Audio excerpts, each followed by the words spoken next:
Hey, Tom, what's going on, brother? Today's the day. Clubhouse, podcasting, publishing, and social media. Tom's got us started with our live stream. Uh, Jimmy, if you're free, come up for a while, hang out with us while people join the room. You can. Joyce, how you doing today? We're starting the room. Hey, one thing here's a couple things. The rooms have been crazy lately. We've tackled so many different subjects the last few weeks, Tom. I mean, you never know where they're going to go. It's a true story. But like I said last week, that's one of my favorite things about this is that we don't audit or edit or police the topics too much. We kind of let the conversation go where it goes.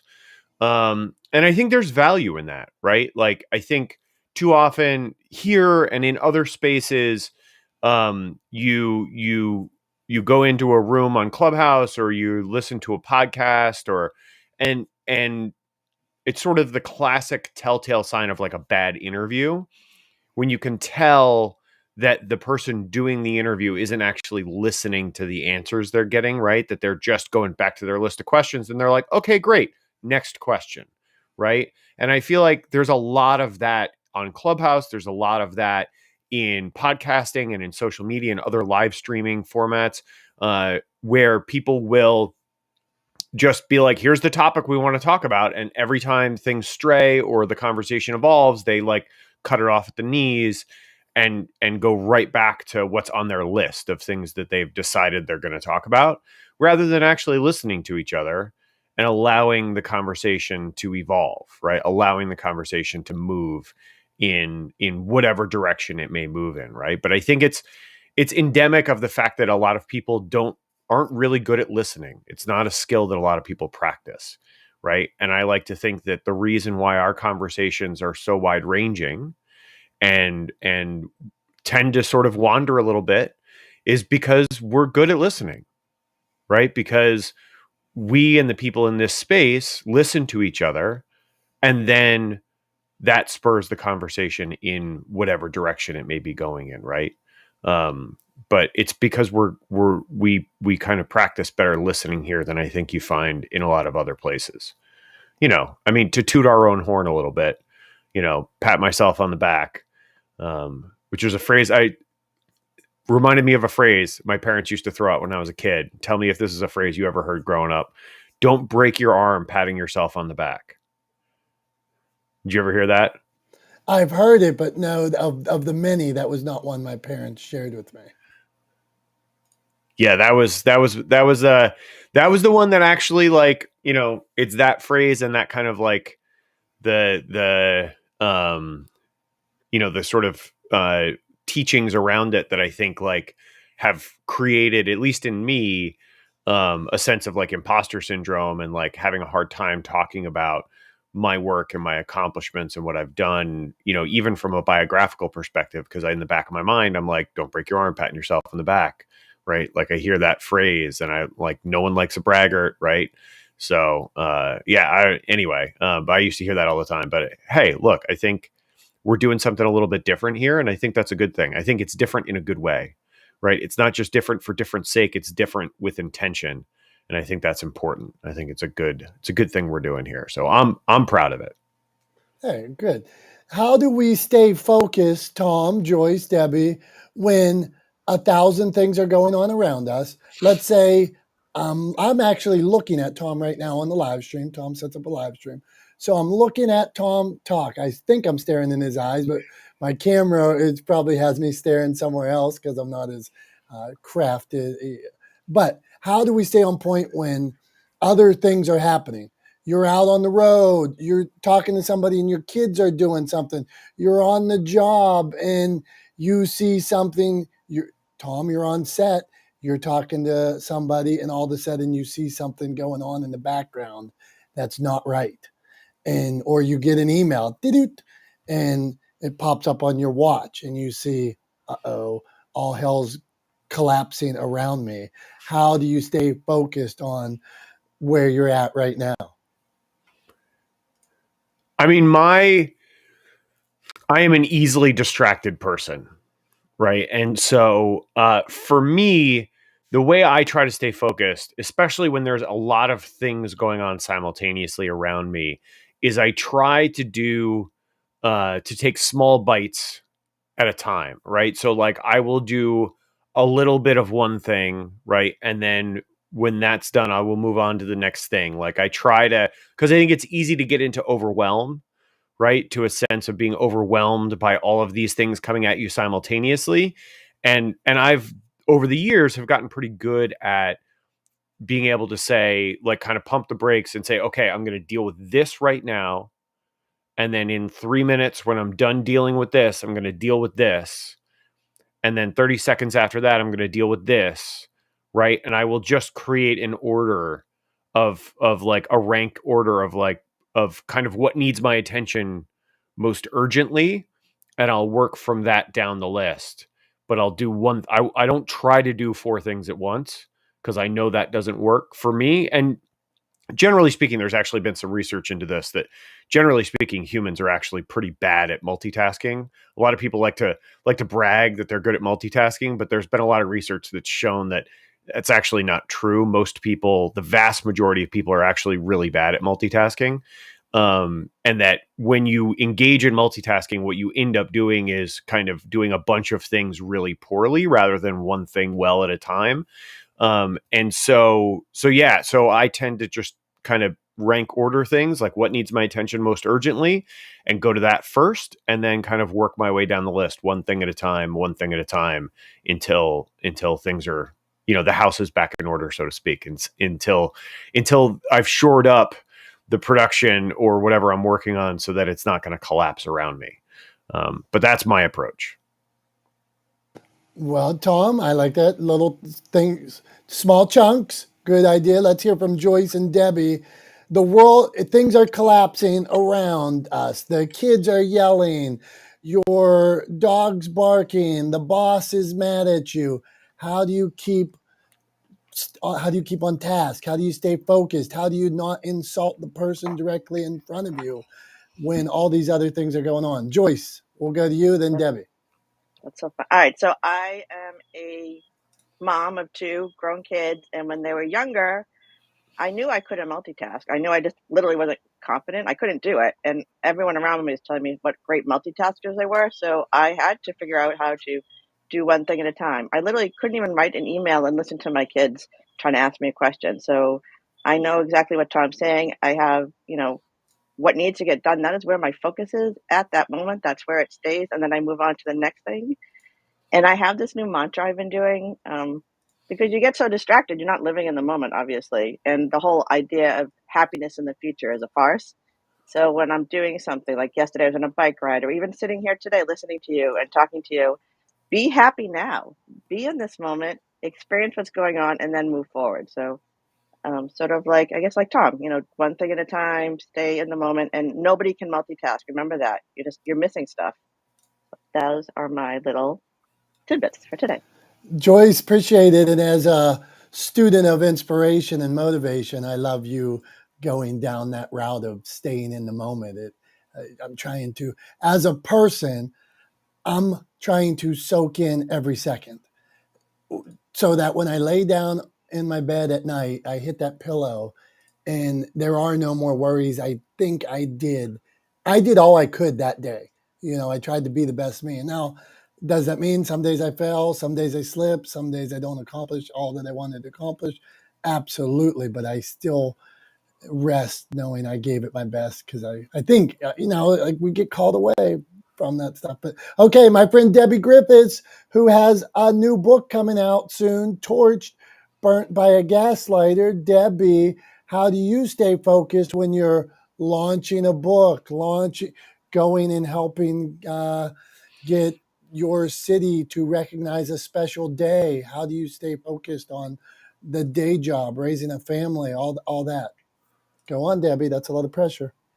It is. Good morning, everyone. And as I'm listening to this, it is the 6:40 here in the morning, so I'm trying to get dressed and listen to this and fix breakfast all at the same time. So I think the craziness of our life is just kind of normal. And having brought up three kids, I think you're always kind of juggling something, but I totally agree with Tom. I have read those same statistics about there is no such thing as multitasking because you can't do anything well when when your hands are in so many pots. But I think for me, I try to stay organized. I have a list, where I know I want to get stuff done for the day and try and tackle that off. So the more I can get that tackled off when I go to bed at night, then I feel good, that I made a dent, that I hopefully made the world a little bit better place. And it is a lot of juggling. And I think where I get in trouble is I do all of this. I take care of all of this. I take care of everybody else except me. I put me on the back burner. So a lot of times by the time I'm in bed, I don't even have time to think. My head hits the pillow and I'm out. So I need to do a better job of carving in some um, me time in there, and some fun time, and that's something that I'm working on. So I'm landing my plane. Thank you, Debbie. And if anybody has any advice on me time and that kind of thing, feel free to flash. Hey, Debbie, just because it's such a good cause, would you tell us about real quickly? I like when people use their voice, and it isn't always about making a dollar or it's about helping people. So, Debbie, would you tell us just quickly about your community making what they did for the month? Sure. So are you talking about my website and doing the? Well, I guess okay. So what I did this month is October is Domestic Violence Awareness Month, and I actually went to my city council and asked them to proclaim the month of October as such, and they gladly did. To my surprise, it was a relatively easy process to go before the city council, but yeah, and I was really impressed with the mayor. She read a bunch of facts that I had provided to her, and she stopped twice in reading the proclamation because she said, "Really, these statistics are horrible." So little things like that was easy to do. It can make a difference, for people to pay attention. The other thing with my book that is on gaslighting, which is a form of domestic violence, and I should be arriving. My box of books should be arriving today, so I can't wait. I have partnered with a foundation that was started by a friend of mine who I went to college with. His daughter had been brutally murdered through domestic violence, and so they have a foundation that is bringing awareness. And right now, although they wanted to continue bringing awareness to domestic violence, their fight now is to keep the murderer in jail. He's up again for parole. So just bringing awareness to that, and there's a petition going around. So that's on my website as well. And it's just bringing, and 50% of the book sale profits will be donated to that foundation. The purpose for writing my book was not to make money, although money's nice. It's really to bring awareness. It's to educate on the red flags. It's to provide some hope and contribute to a foundation, so we can continue to educate and inform and hopefully stop the violence. So that's what's on my plate right now. Debbie, that's good work you're doing. And the reason I wanted to touch on that is I was somewhere yesterday and somebody asked me about buying followers, and I'm anti buying followers. We talked about a few weeks ago that they said if you took off all the bot followers, Britney Spears would have half the followers she has. And then the person asked me, well, how many followers do you need? How many people do you need to be an influencer? And I stopped the woman right there. I said, well, you're going to get a motivational answer from me. And she was taken aback. And I said, it's one. And if you impact one life with your message, your story, and so imagine Debbie going to her city council to make Domestic Violence Awareness Month, using her voice. Will that impact people for generation, years to come? Maybe a school has a conversation about it, maybe a business, maybe a newspaper, all because she stepped up and shared her voice. So unequivocally, it takes one to be an influencer. So stay the course, Debbie. Okay, Tom, I got. we're I wanted go on, to. I wanted please, to throw in please. one thing, Dom. Talking about the idea of me time. Going back to that. So this is something that I've done for about a year, I think. But I about a year ago, I made a point of like creating a daily calendar.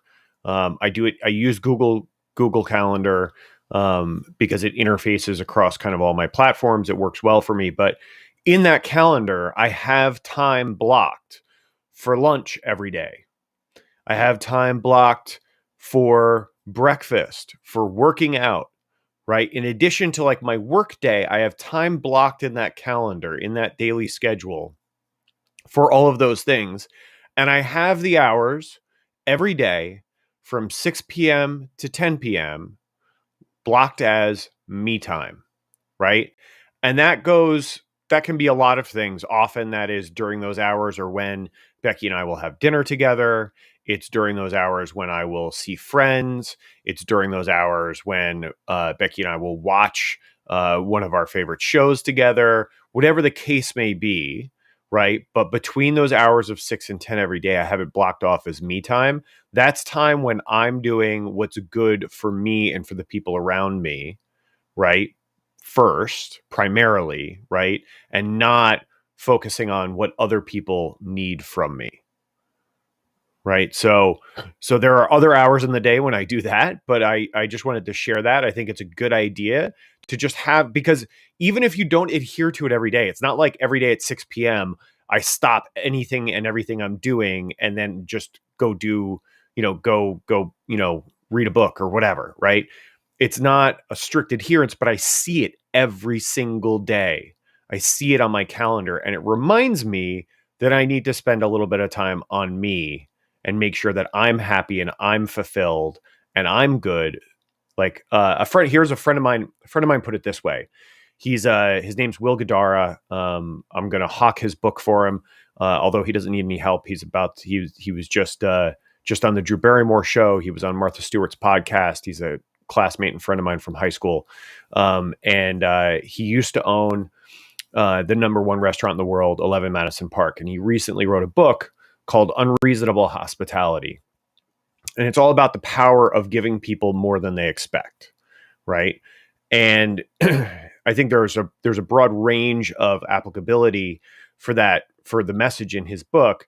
But one of the things he talks about is in order to give, you have to make sure that you top yourself up, right? So he says, think of it like a pitcher, right? If you have if your ability to give is like a pitcher of water, that pitcher of water is not bottomless, right?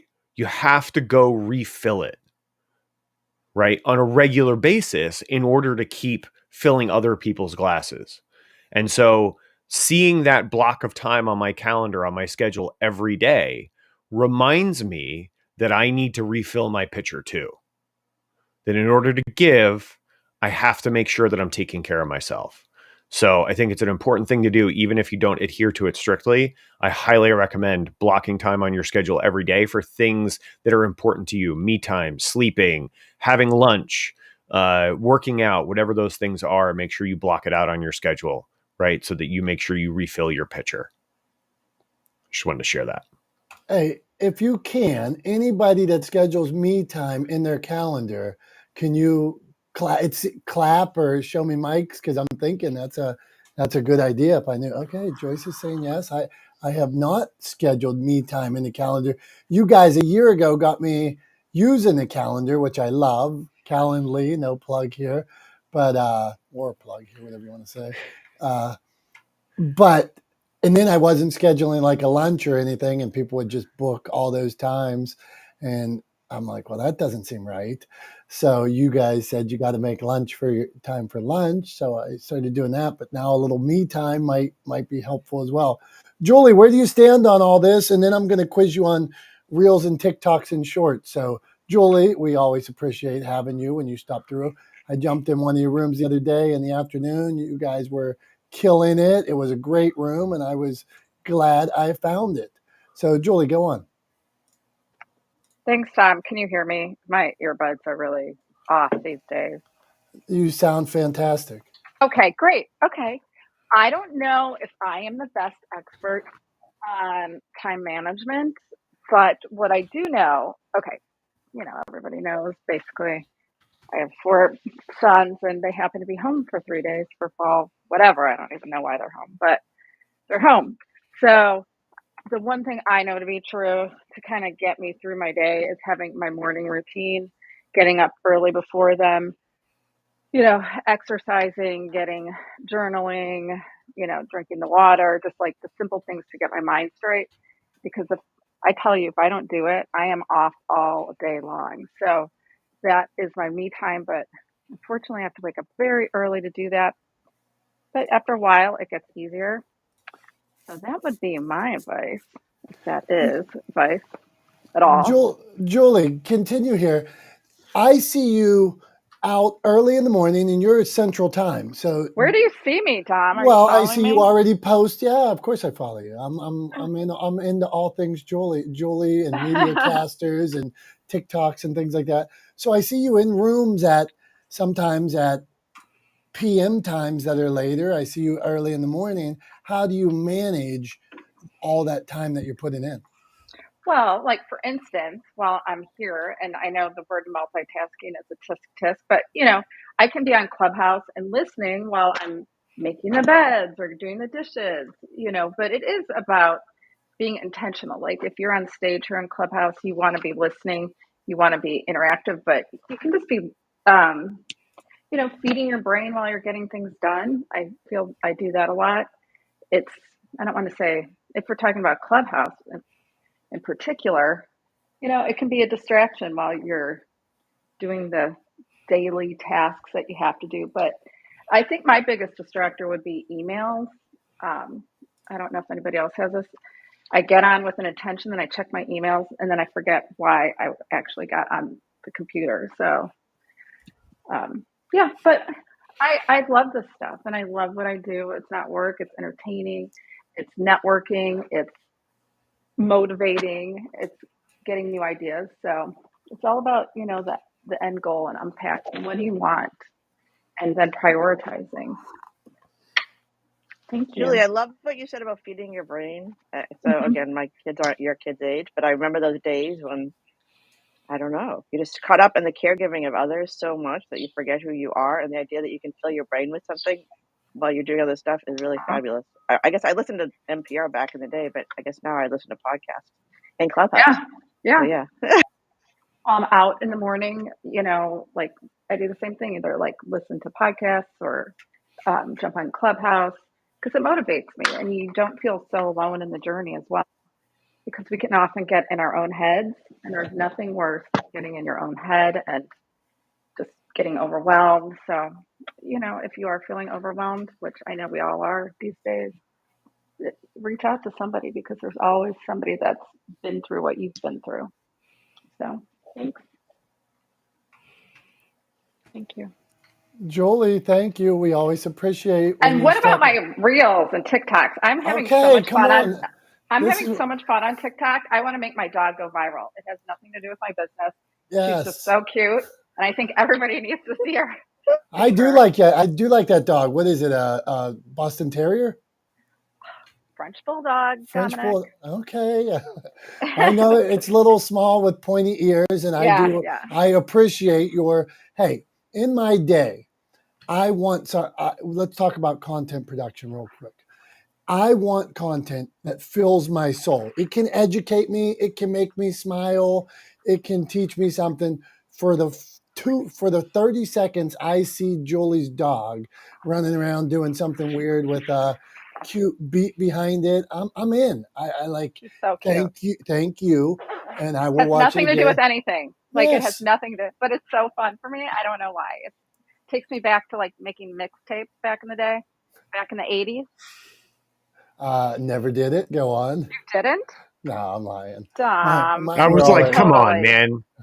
Come I on. I had would sit. I had gangster rap on, the Ghetto Boys, Public Enemy. You should have seen my mixtapes. Well, it's the best because I used to just sit at the stereo waiting for the song to play on the radio and plus press record. And then I would make mixtapes for my friends. And I became pretty famous in my friend group making mixtapes. So And just side note there. how annoyed would you get when they would talk over the Oh, that was the intro worst. or they would cut the outro short? Yeah, they would play like half the song too, but Oh, it's the worst. you can count on it. They have a loop. So like every hour you would hear the song so you could get ready and prepared. But those were the best. So I Yeah. don't know why TikTok reminds me, like it makes me feel youthful again. But my kids are so embarrassed that I do this. They literally yell at me. I have to do them in secret. So okay, side note. God. There's nothing wrong with talking mixtapes. I'm down with the conversation of mixtapes. What anybody out there want to raise your hand if you got a song that was on your mixtape, if that nobody else had?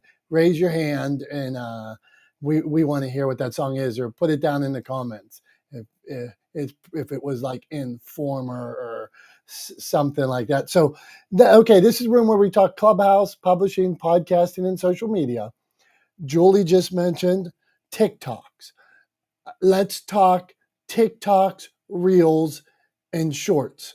Okay, so Joyce. I have to go in a minute because I have a call, but I've tried. So I'm in the cannabis industry and I've been finding it on TikTok, but anytime I put anything about cannabis or a leaf or anything, they take me down because I'm violating community standards, which I think is ridiculous. So yeah, I tried to do it a little bit, but I don't really want this to be about me. I don't know. I have mixed feelings about podcasting and me. So that's just where I am on TikTok. But I have to go in a minute. But I just wonder what other people had to say. Okay, so you're just I mean that's tough when they're taking down your content. I had a video one time where I was out in Pennsylvania. People have guns. I have guns, and I went out and shot guns with my son, and I have a various amount. I don't hunt or anything. I just like to look at them. I'm going to shoot zombies someday. I made a video with shooting zombie targets and some music, and they banned me for a couple of days. I just thought it was fun, and I'm trying to live my best life, and shooting at zombie targets was part of that. Do you know who can't get guns? People. Everybody in America can get guns unless you have a cannabis medical card, which we could do a whole room on that. Yeah, well, we have maybe an interesting culture, and you can shoot guns on TikTok, I think. But no, I wasn't allowed. Who knows? That's true, you weren't allowed to, but you could show guns. So you could probably show a gun. Who knows? I'm gonna move on from that. But the question here really is, which one do you like? Which one are you trying? Tom, you're doing reels and TikToks. Sometimes I'll do a reel and it'll get 100 views. I just did one the other day. It got 23,000 views, and I expected it to get 10 views. And then on TikTok, something similar got 250. What the hell makes one video that's the same as the other video go on one place and not the other? Tom, what do you got? I don't know. In 3 words, my answer is I don't know.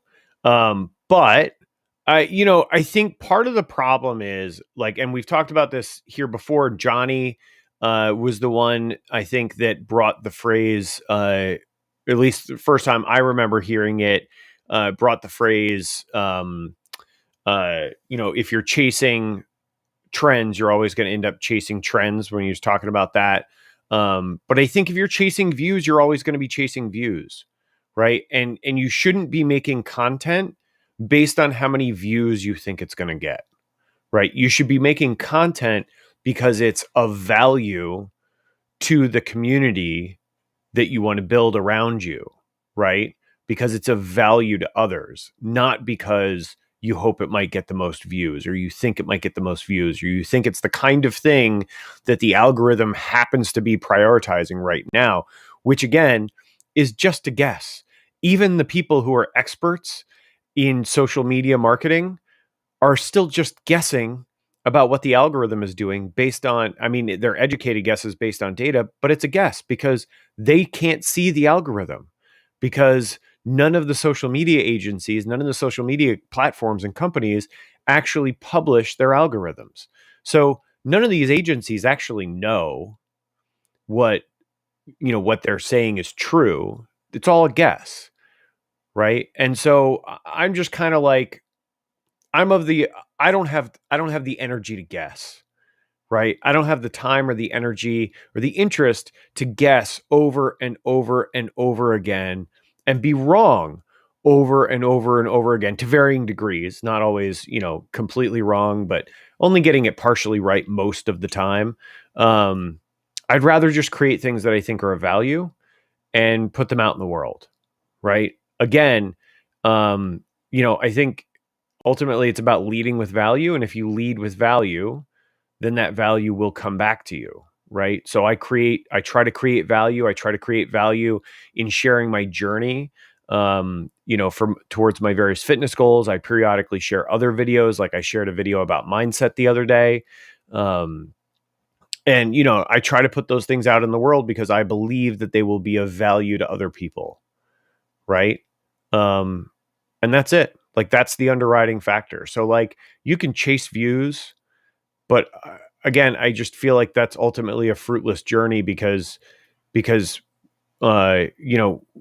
at the end of that, right? Like where does that journey end? Where do you accomplish a goal? What's the point, right? Is tracking a view chasing a view? No, like you can look at the metrics, but again, very easily the algorithm could be kind of alternately or periodically what's the right word? Periodically endorsing or pushing a video of yours so that you get that hit of, ooh, I got 20,000 views on that video. Well, I'm going to make more, and I'm going to spend more time on this platform, because ultimately that's what the platform wants, right? TikTok wants you to spend more time there. Facebook wants you to spend more time there. LinkedIn wants you to spend more time there. Twitter wants you to spend more time there. Like that's the one thing that all social media platforms have in common, is they want you to spend as much time as they can possibly get you to spend on their platform, right? And so there is an argument that's been made that they will essentially artificially inflate your views, right, by promoting a particular video to give you a sense of like, oh, I think I might be gaining traction, right?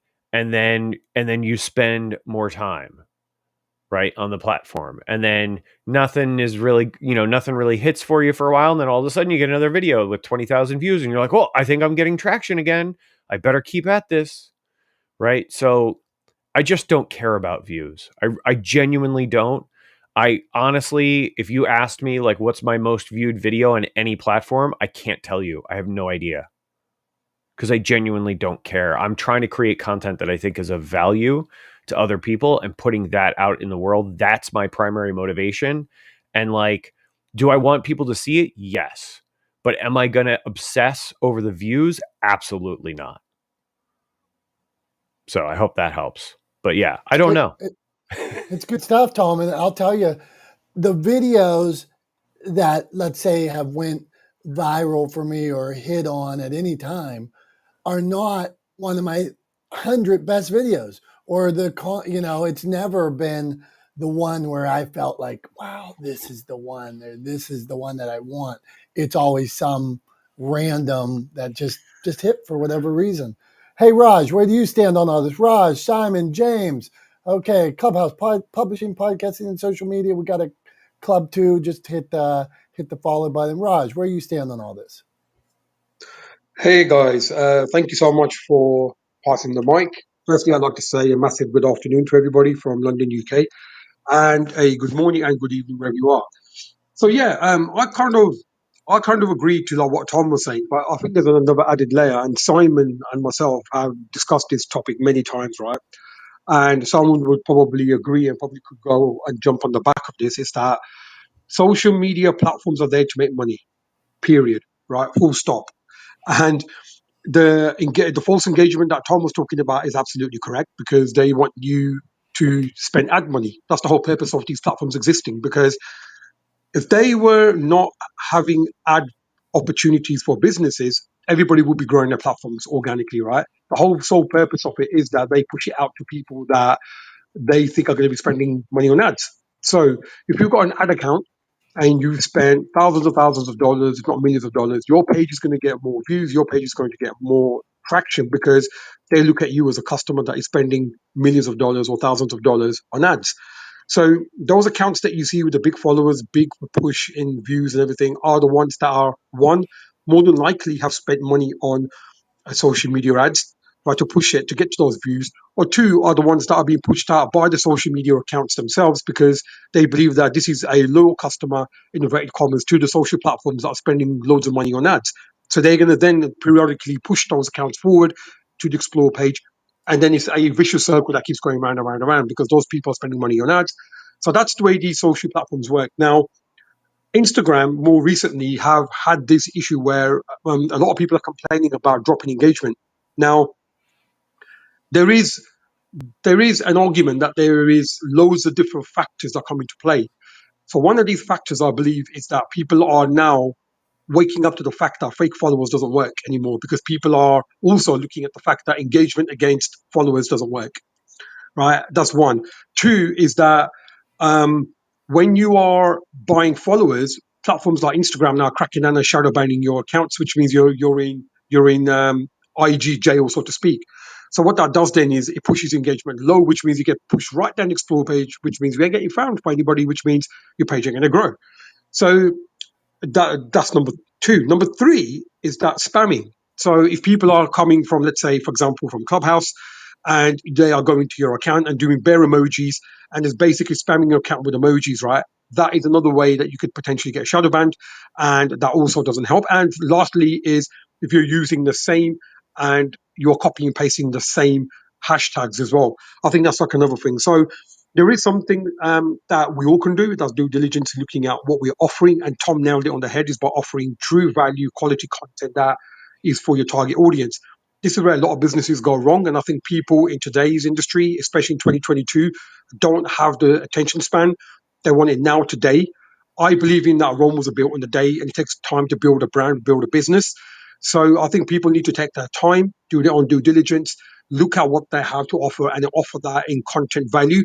Because if anyone that appreciates your content, they will engage, they will contact you, and they would want to work with you, right?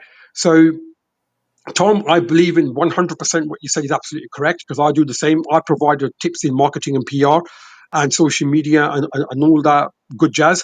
And people do come on there, they comment, they share, they follow. But then what happens is they also start spamming by doing emojis. And I've said to people, please don't spam my page, because it's going to make it look like that I've got a bot, which I haven't. So on that note, I'm going to pass the mic back over to you, because this is a topic that can go on forever and I could talk for days. But yeah, it's a good topic. And if there's anything else I can chime in, I will. Thank you so much.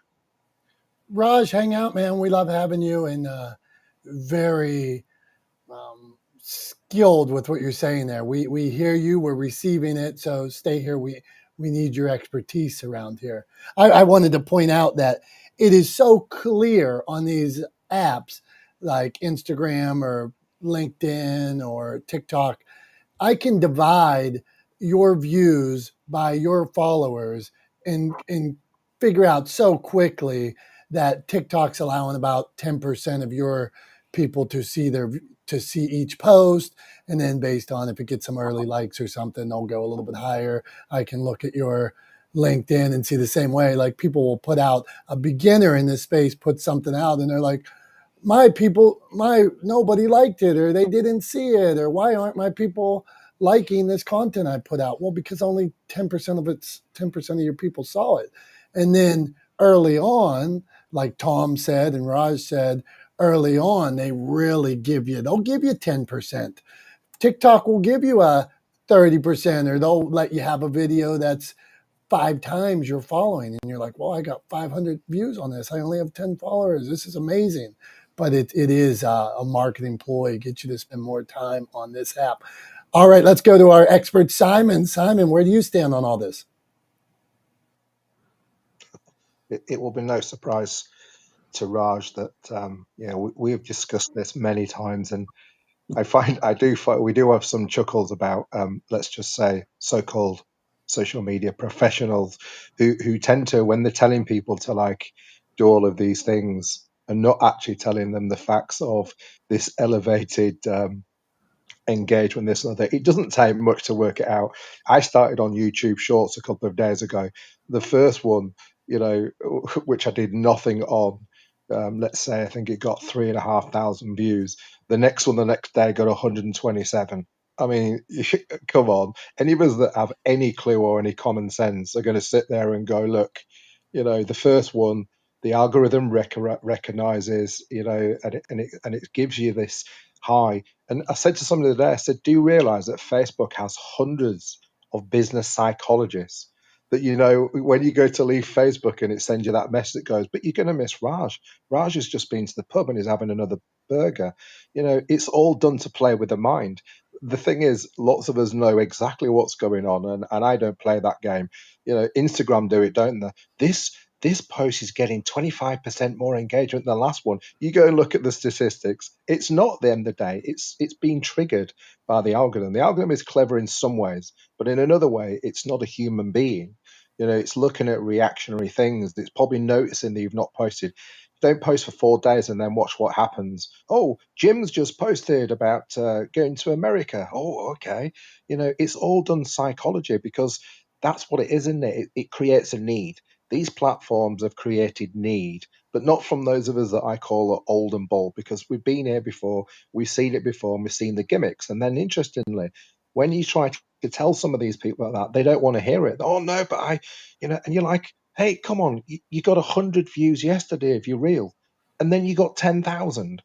And they're like, oh, yeah, but I just must. And you're like, come on. Some people are not going to, they're not going to listen to the common sense. And I don't deal with that. I'm just like, go and do your due diligence. If you're watching your analytics, you'll probably work out an average. Let's say I get an average of 2,000 views per reel, right? And then it goes to 9,000. And then it goes to 7, 8, 900. You'll probably find what that happy medium is. Like I says, I think there's probably a percentage versus followers. And I think on Facebook, it's probably about 0.2% or something like that on a Facebook page now. And the thing is, it's sad in a way because they're playing around with people's emotions, and that's causing lots of people difficulty. Because it said it gives doesn't give me the high because I don't look at it. I don't create a video to go viral. I don't create a reel. I've not gone onto YouTube so that I can become YouTube famous. I allow it to do its. Or for me, organic growth is you create it because you want to create it. You create it because it's what you enjoy doing. And again, me and Raj have had this conversation in many rooms.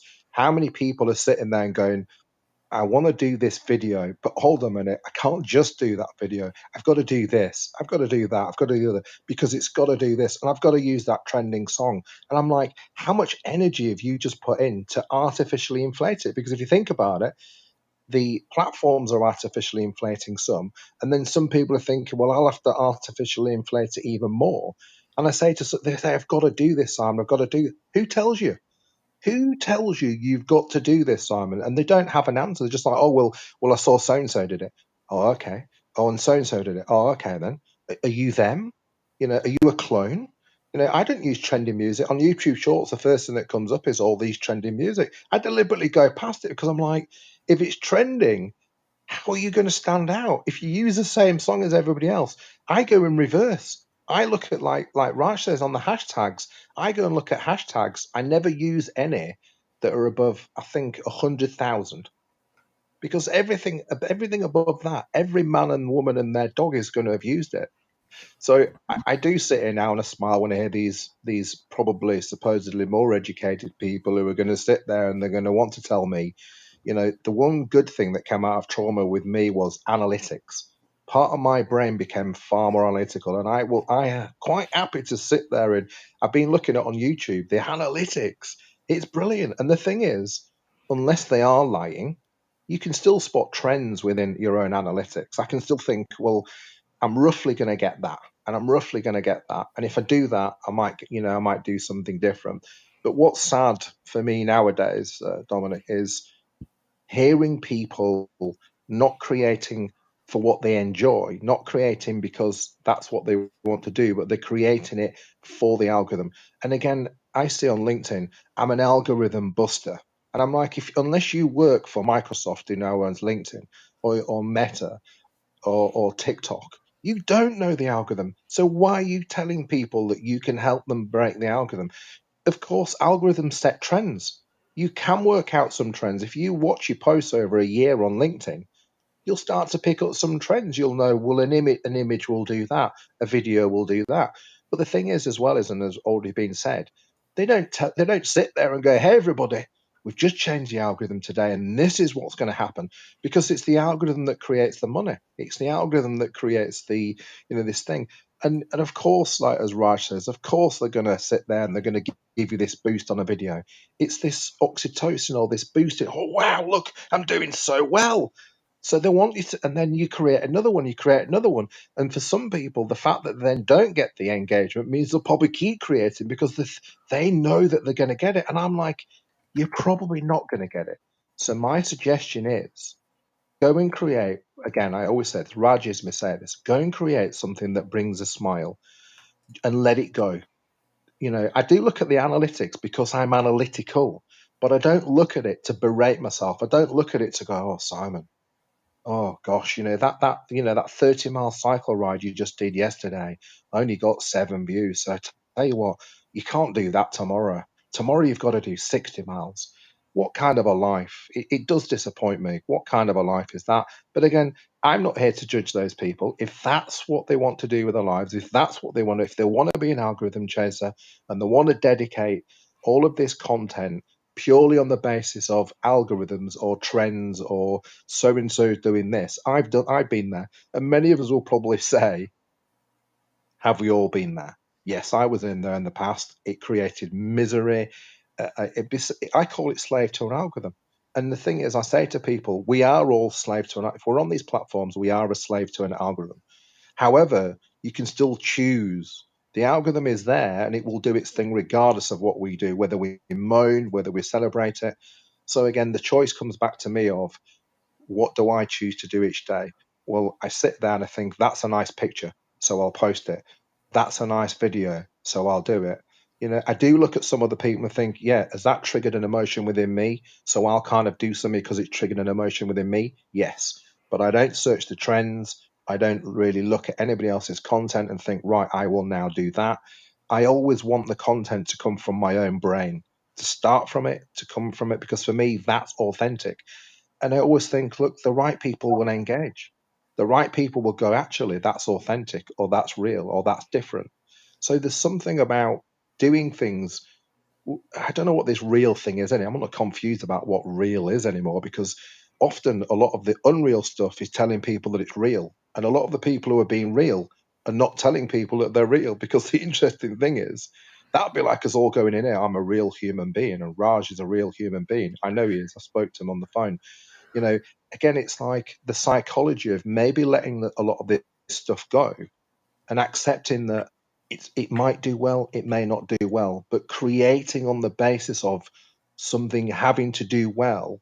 And I'll go much further, because I know me and Raj raise awareness of mental health.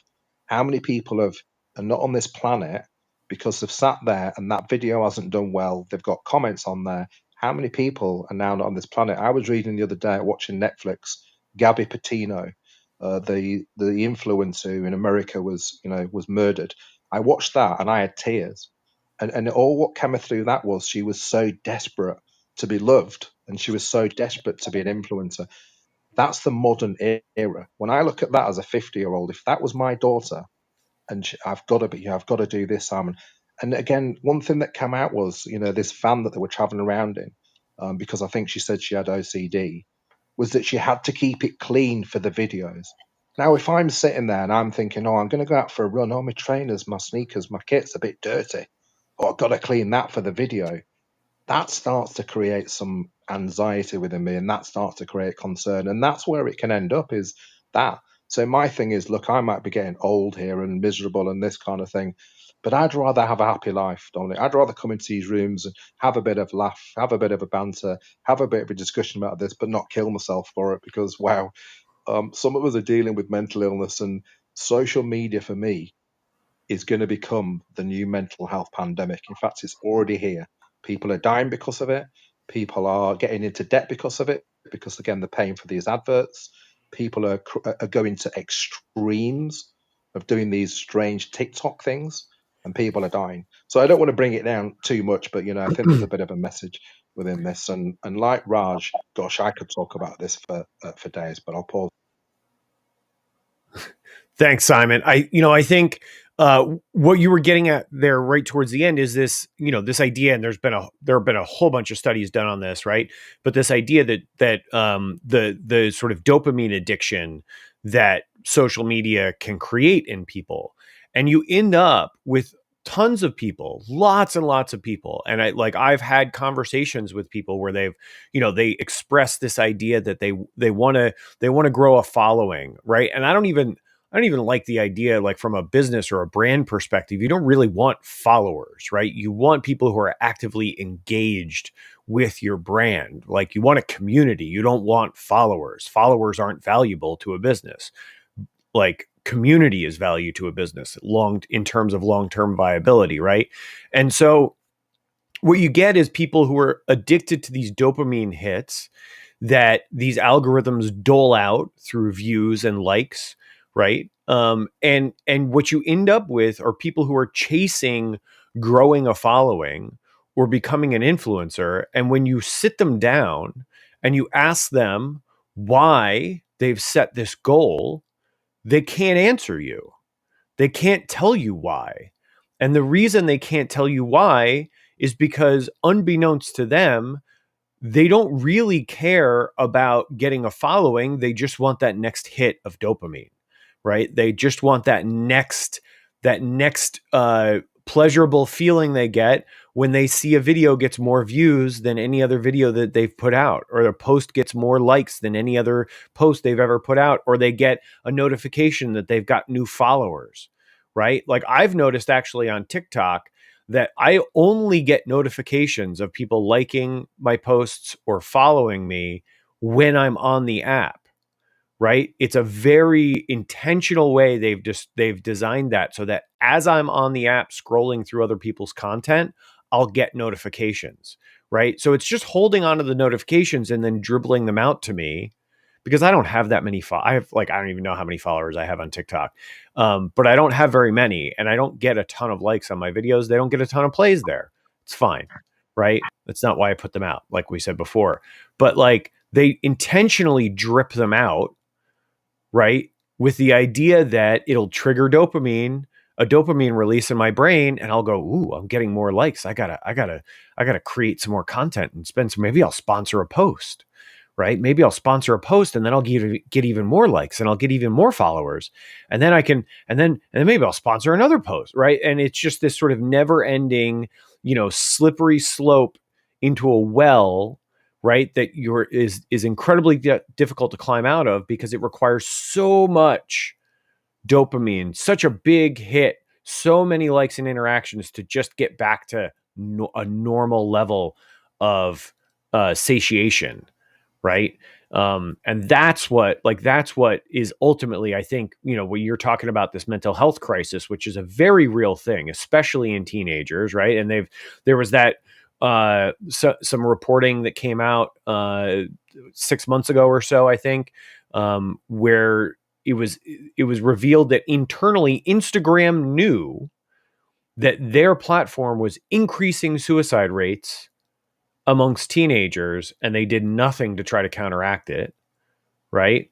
But that's what's happening.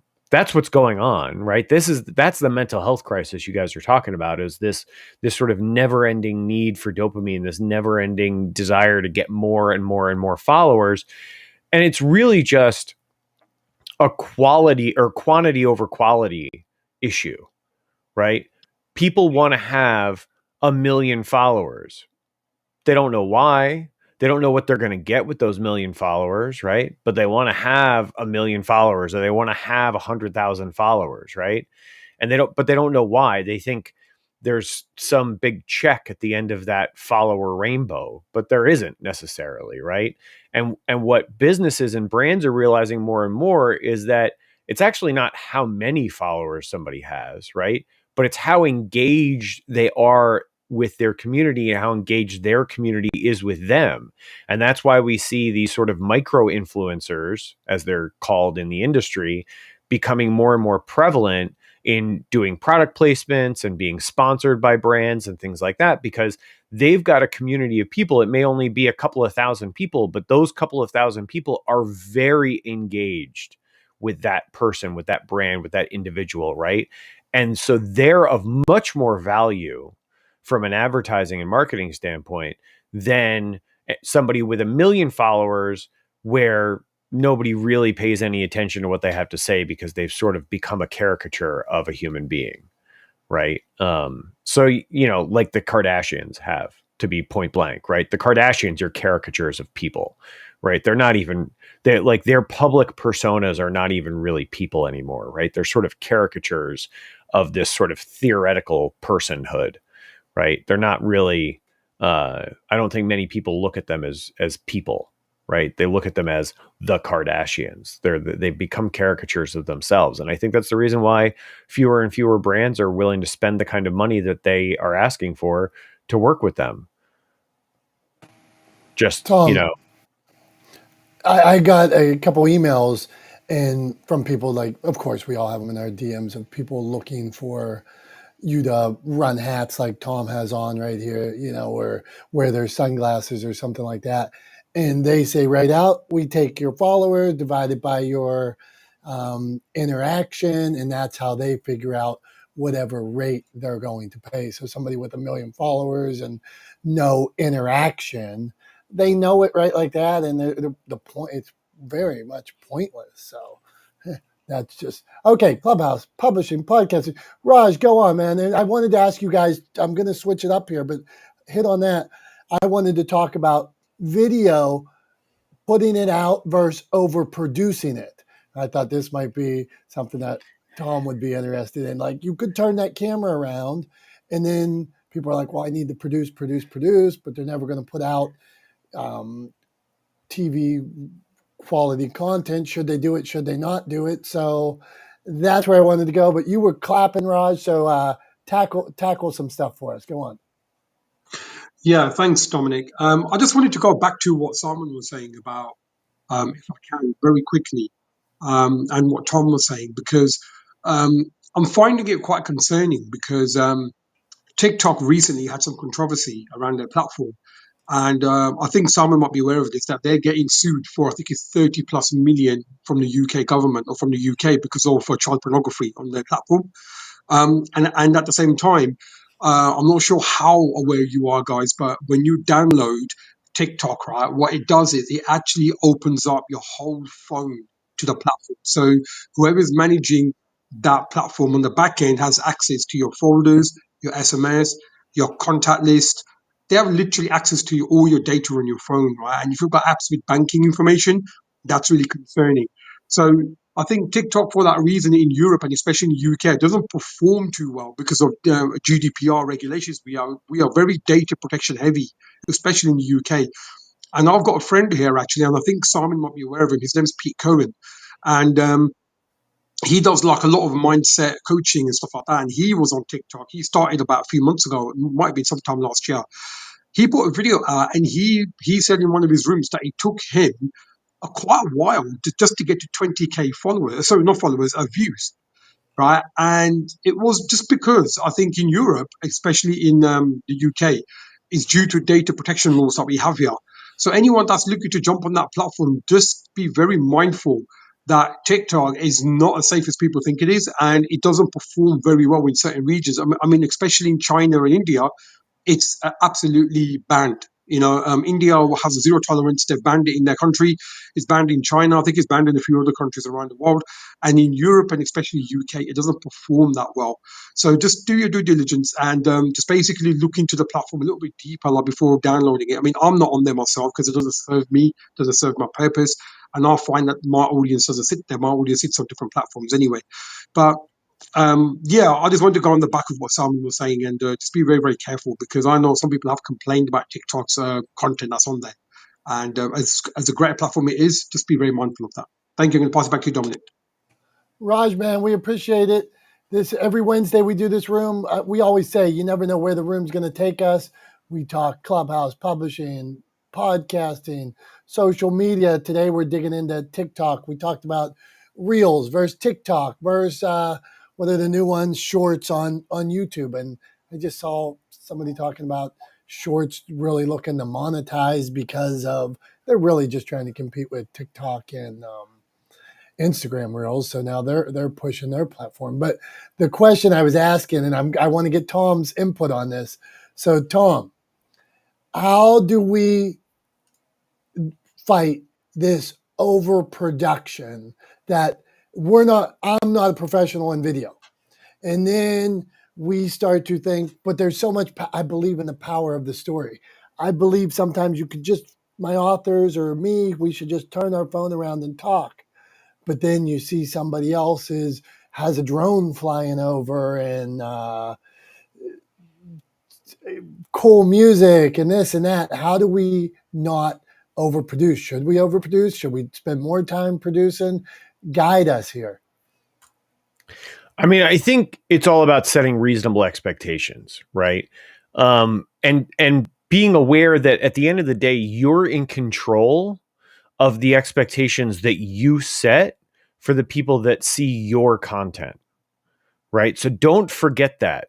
They don't have expectations of your content going into consuming your content.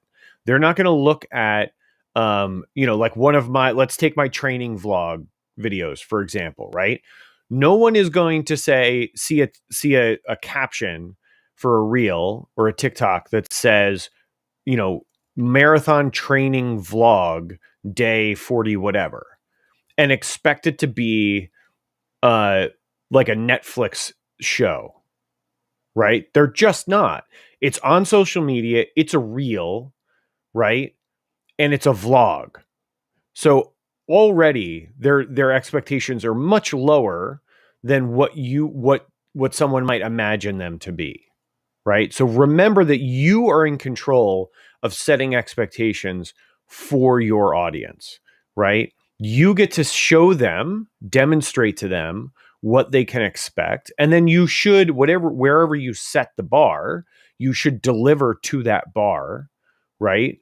Regularly. It should be a bar that you can achieve on a regular basis without going broke, right? Like Simon and Raj were talking about before, like you have people going broke over trying to build followings on social media. And some of that is because they're overproducing stuff, because they're going out and they're buying expensive gear and they're hiring camera crews to film stuff that they're not making any money on, right? That isn't building their business. It's just for the sake of gaining followers and it's not actually generating revenue. So like they're just wasting money, right? And so I think you have to remember that you're in control of setting expectations for your audience, right? That's first and foremost. And then the other thing too is that you have to be realistic about where you are, where you stand in the broader context of video creators, right? So like if I go out for a bike ride and I don't ride as fast as the guys who compete in the Tour de France, am I disappointed with myself in that ride? No. Why? Because I'm not a professional cyclist. So like, why would I hold myself to that standard? It makes no sense, right? And I would argue that nobody in this room would think it would make sense for me to hold myself to the standard of speed and endurance, etc., that a Tour de France rider holds themselves to, right? Or is held to. It doesn't make any sense because that's not who I am, right? And the same is true of people who go out and start creating content on social media and hold themselves to the standard of a professional content creator, right? If you're not a professional content creator, don't hold yourself to that standard. Are there some minimums that you should try to adhere to? Absolutely. Right? Like, should you try to make sure that your video is clear and in focus, and that definitely that people can hear you well, that there are captions on your videos, right? Absolutely.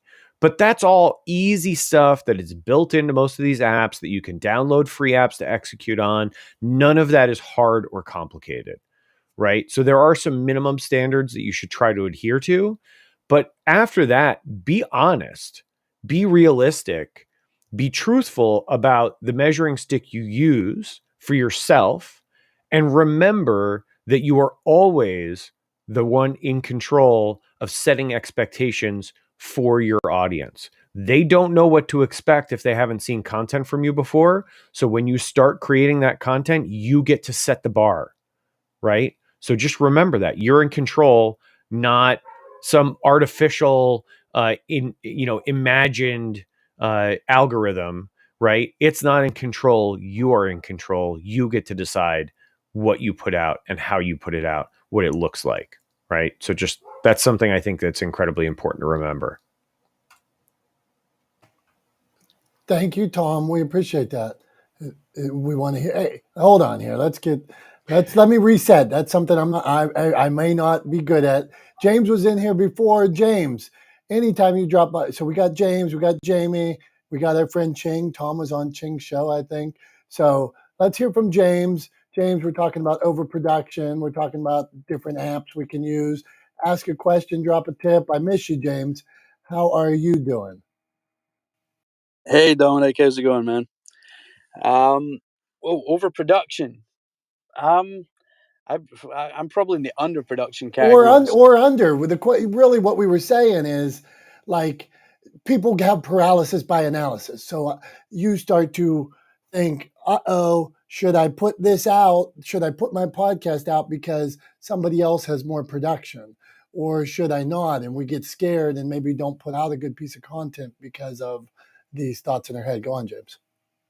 Yeah, I think I've had it in the past where you listen to other podcasts. So in my sphere, I listen to other sports podcasts that are heavily produced. They sound absolutely perfect. There's not an or an or anything in there, and they sound amazing. They sound like you're like watching something on TV that's been heavily produced. And for me, like I kind of like the rawness of our shows because they're not perfect. We're not supposed to be perfect. We're a small independent company that is trying to make its way in the sports world. And when you do go up against the ESPNs and the Sky Sports and all this kind of stuff, like I'm going up against like billion-dollar companies. So I kind of also at the same time have to realize like I don't have that kind of financial backing. It'd be nice to have it one day. So I've got to kind of work within the resources I have. And yeah, sometimes like I'll listen to an episode and I'll be like, oh, maybe that's not that great, or you know, for whatever reason. But for me, it's the content. So the content is king. If I can get across to people as a host, if I can kind of pull them in to the stories that we're talking about, the games that we're talking about, then I can pull them in that way. And they're probably going to forgive us for not being an ESPN or a Fox Sports or whatever, very heavily produced, because they then look at us as, you know what, they are quite a small company. They only have 2,000 followers on Instagram. They only have, I don't know, a couple of hundred on Facebook. So, yeah, they are quite small. They are quite new. So, I think, and I know I do this, like when I listen to smaller shows that don't have big backing, like I think I go there for the hosts. them and their personalities. And I kind of hope that that's why people listen to our shows as well. James, man, all good takes. Simon, do you want to weigh in on that? Yeah, I was thinking about what something that Tom was saying about when he goes out for a bicycle ride and not wanting to appear like this professional Tour de France rider. The thing that again that concerns me, to come back to again staying on this video thing, is it's the same type of thing, isn't it? Because actually there are people who will intimate that that's exactly what they are doing. You know, it's like if I go and take my bike for 2 miles of the Tour de France stretch, then that's what I would say. I would title it as, here I am doing 2 mile stretch of the Tour de France because this is where I happen to be. I wouldn't then say, you know, cleverly wording the title, I've just ridden the Tour de France route, you know, and that's the concerning thing. And again, is it pushing people? The thing that I see, you know, on the video content thing is, if you are known for a certain thing, I think this is what Tom was alluding to. If you are known for a certain thing, so I'm known for speaking up about mental illness, they're not expecting Blockbuster. They're expecting this bald-headed guy from the north of England speaking from my reality. So every video I do, I almost deliberately, it's almost like a bit of antiness. I almost deliberately don't want this shining light and do I think about the colours and the background and the this and that? No, because for me, that's not authentic for me. Now, if you are producing a professional podcast or you're producing professional content for somebody who's paying you, then yes, absolutely. If I were talking to somebody about their podcast, I would be like, well, hold a minute. What do you want to put out? What do you want to project? What do you want to put out there? Then it would be done for that. But it doesn't work for me to actually do this super hyper curation and this, that, and other. I'm like, point the camera, record, because that's how I become known as, we're not looking at how Simon is editing and producing a video. We're listening to what he is saying. It's a message. So again, I think if people are doing a message, if they're raising awareness, if they're talking about a deeply personal topic, again, I've seen them people, instead of focusing on that, they're focusing on all of this editing. I've gone in rooms where it's like, I want to teach you how to do a simple video. And they've mentioned about 11 apps. How can 11 apps create a simple video for somebody who's wanting to get into video? So I've said, listen, go and shoot 15 seconds in your back garden of your cat jumping around or a rabbit or something like that. Somebody out there will be going, hey, that's my jam. Again, rather than this overthinking. You know, for me, we've all got these super duper phones now. Mine's worth, what, $1,300 odd dollars, got a super duper camera. Actually, do you know what? When you look at the quality in some ways, it's not that far. If you think like 10, 20 years ago, to get this quality, we would have had to spend thousands of dollars. You don't have to say to people, you don't have to have these super duper things. That's not the expectation. Surely TikTok and this and other has reduced that expectation in a way. You know, it's kind of said to people, actually, we're now used to people sitting in their car doing a video. We're used to people sat at McDonald's shooting a video kind of thing. Most people, for me, are not sitting there going, oh gosh, look at the lighting in that video, unless you're a professional. If you're a professional, and again, if a professional came to me and said, well, I'd say, well, you're probably right, but that's not my jam. That's not why I'm doing this. I'm doing this because it's my authenticity, and my authenticity will not be somebody else's authenticity. I'll rest there. Thank you.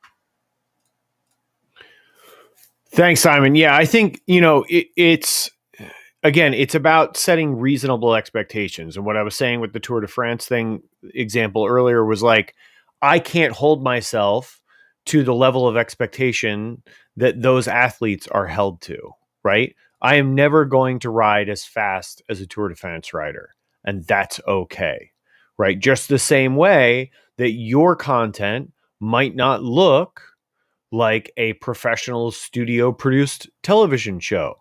And that is also okay. Like you said, it's authentic to you. And that's the most important thing.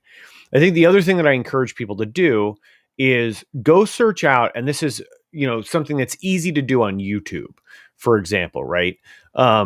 Is go to your favorite creator's channel, right? Your favorite YouTube channel, which most likely releases content on a very regular basis, on a schedule, every Thursday, every Tuesday, every 3 days a week, whatever the case may be. They have a very clear schedule of the content that they release, right? I want you to go to their channel, and I want you to go to the first video they ever uploaded on that channel, right? Most of those content creators have never changed their channel. They've never changed the name of their channel. They've never changed the handle because they want to hold on to all of their community from early on, the early days of their journey. So go back to the first video they ever uploaded on that channel and watch it after having watched the most recent video they uploaded to that channel. And I guarantee you, I promise you, you will see a dramatic difference in the quality of those two from a production standpoint. Maybe not from a content standpoint, but from a production standpoint, you will see a dramatic difference in the quality of those two videos. And the reason why you're going to see such a dramatic difference is because at first they were bootstrapping it, right? It was a startup. They were early days. They were doing things kind of as cheaply as they possibly could just to get the content out there, right? They were just doing it to get it out there. And then as they started generating revenue from that content, as they started earning income and they had more money to put into the production value of their content, they started raising their own bar, right? They started raising the bar for themselves and creating steadily better and better content over time. But I promise you, if you go and look back at the early days of any of your favorite YouTube creators, their video quality sucks compared to what they're putting out now, right? But again, they were in charge of the trajectory of that rise, right? They controlled where the bar was set at every turn and every opportunity. And that's what I think people so often forget, is that you are in charge of what you put out there, right? And to Simon's point, it's incredibly important that what you put out there is authentic to you. If you want to create a community, then you have to make sure the content you put out is authentic to who you are, right? And what you represent and the values that you stand for.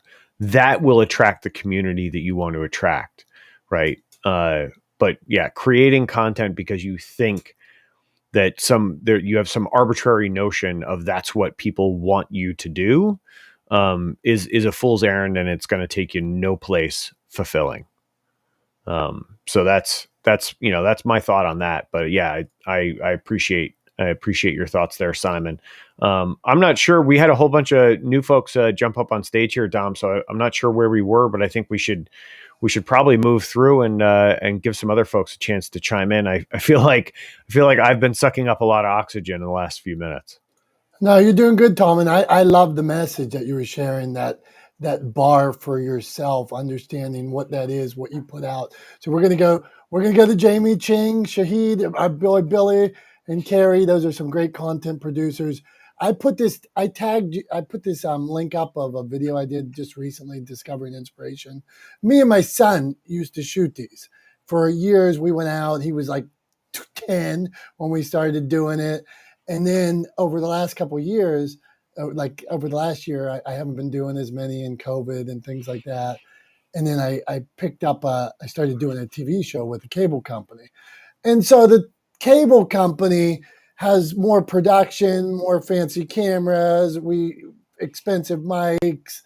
And then I started to not want to put out the Discovering Inspiration because I started thinking to myself, well, maybe I'm not putting out the content of this other show.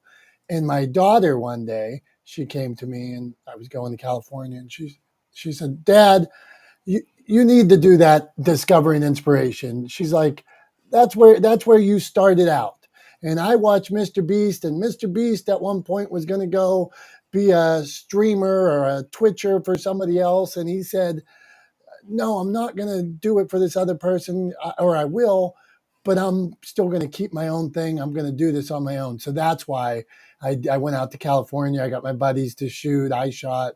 And that's why we did this Discovering Inspiration, because I kind of was losing my way with all the production. And I thought my daughter was right, and I'm going to try to it was, for me, it was all about sharing inspiration, meeting people that maybe they weren't going to write a book, but they still had an inspirational story to share. Maybe we could go out and tackle something or step out of our comfort zone.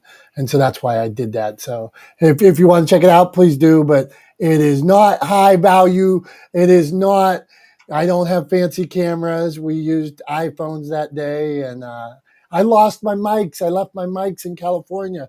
I did have mics. I don't know if I left them in the sand or what. Damn it. So I lose shoes. I lost a sweatshirt on the plane. I left some shoes and a pair of jeans down in Deep Creek this summer. Just give me a quick clap. If anybody is like me and when you travel somewhere, you lose stuff. Has anybody done that?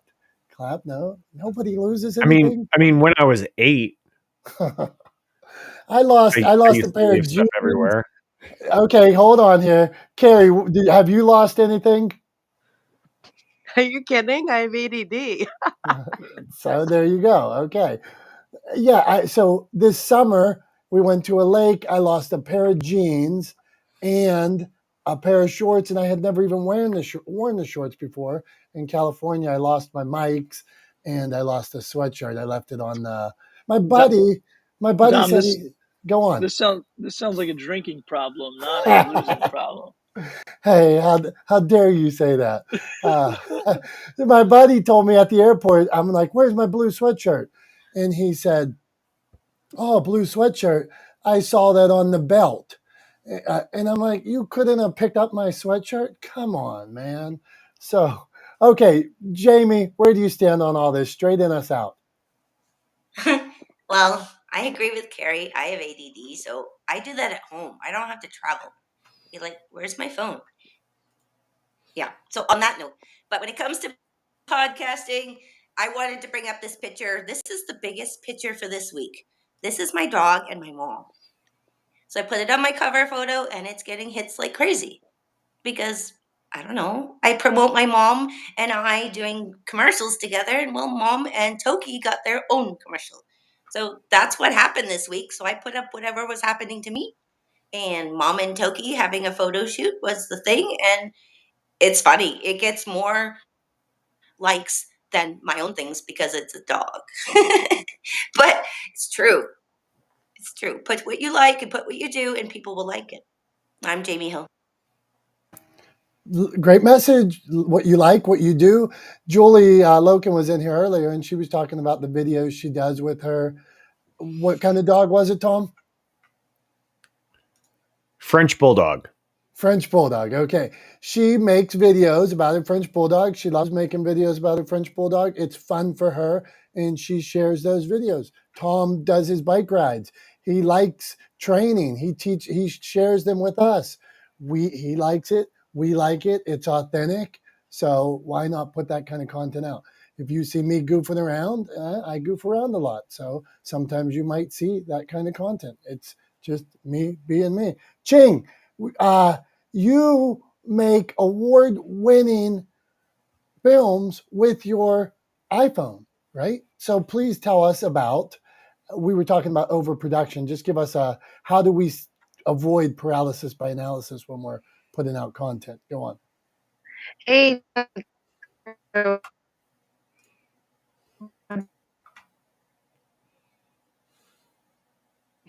on stage, off stage. Yeah, this is Ching. Thank you for.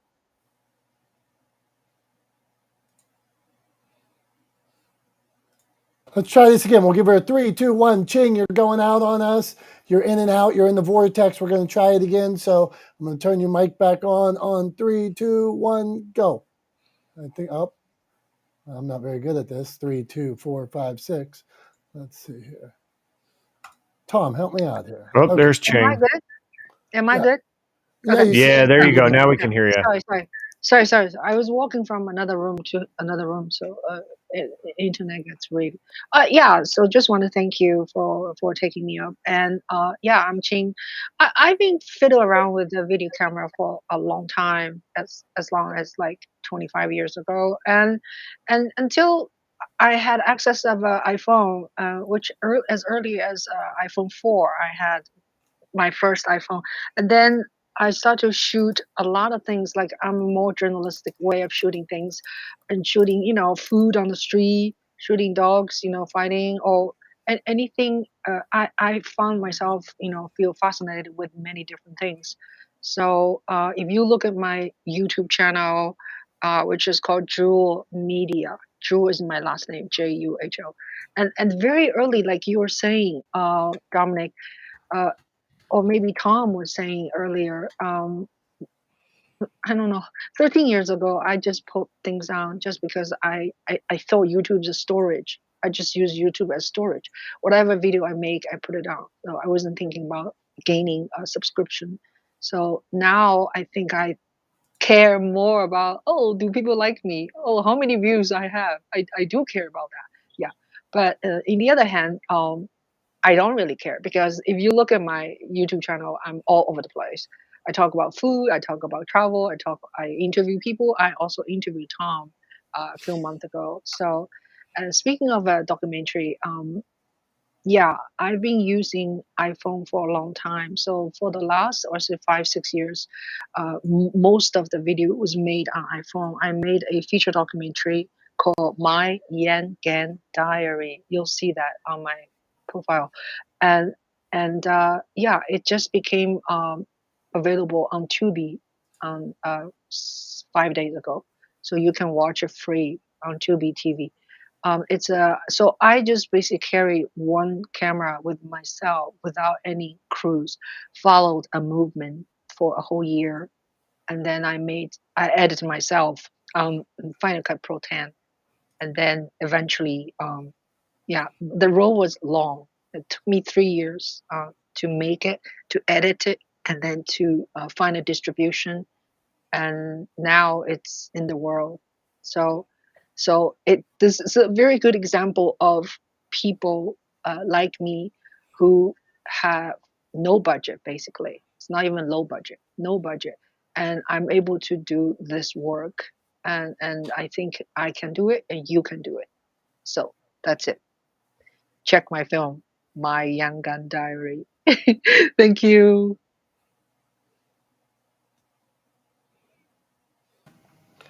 Hey, thank you, Ching. We appreciate you, and I like that this new term.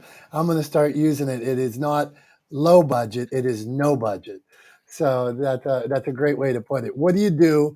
What do you do when you have no budget? So, hey, Tom, tell us about being on Ching's show. Oh, it was a ton of fun. I mean, Ching's great. She's incredibly knowledgeable. She's a very interesting person with a varied background. And in addition to being a filmmaker, she's also an incredibly talented musician. So I had a great time being on her show. It was a great conversation. And to my point earlier when I was talking about often people don't listen. And it's very evident when you listen to when you hear an interview with an interviewer who doesn't listen. They just kind of go to their next question on the list. That was very much not what our conversation was. It was a conversation.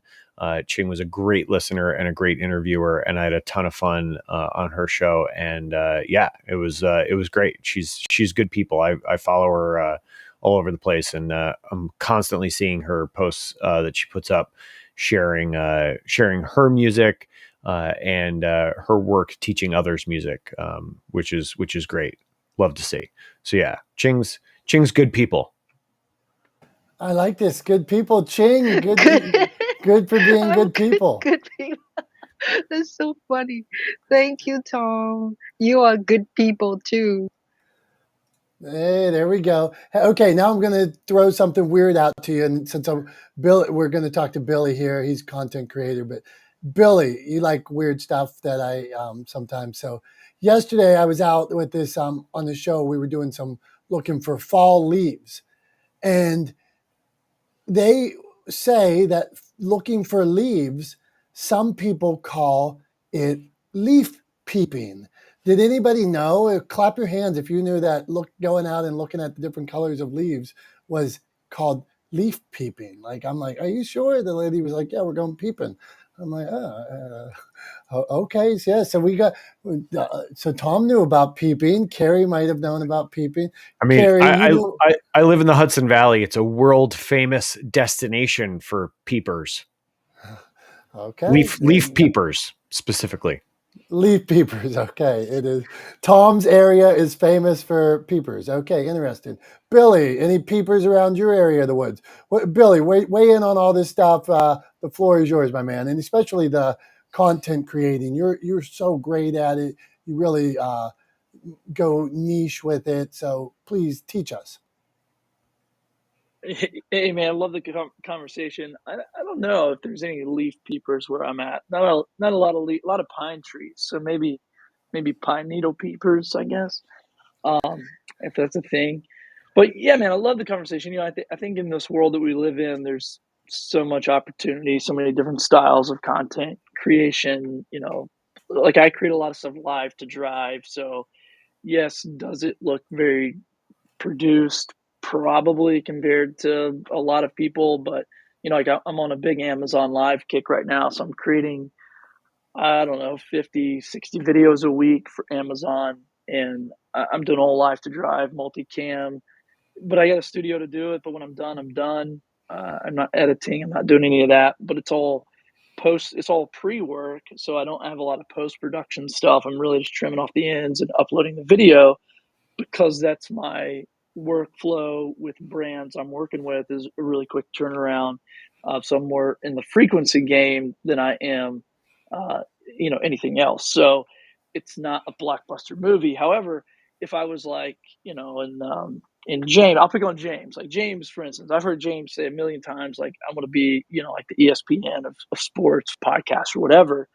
Well, you can't put out shitty video if you want to compete with ESPN, right? Like you got to step it up. You got to make the investment, and I think that's the thing. What I hear from a lot of creators, just to give you like a little spanking here for some people. You want a lot of stuff as a content creator, but you don't want to do the work for it. Now, I'm not saying you got to go spend $1 million on gear and equipment.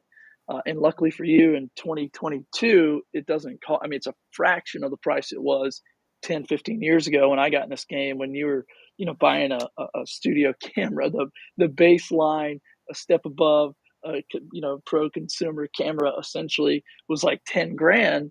Now I can go buy three, Sony ZV-1s with amazing autofocus to produce product videos for probably $500 used, or 750, 700 brand new at a local Best Buy.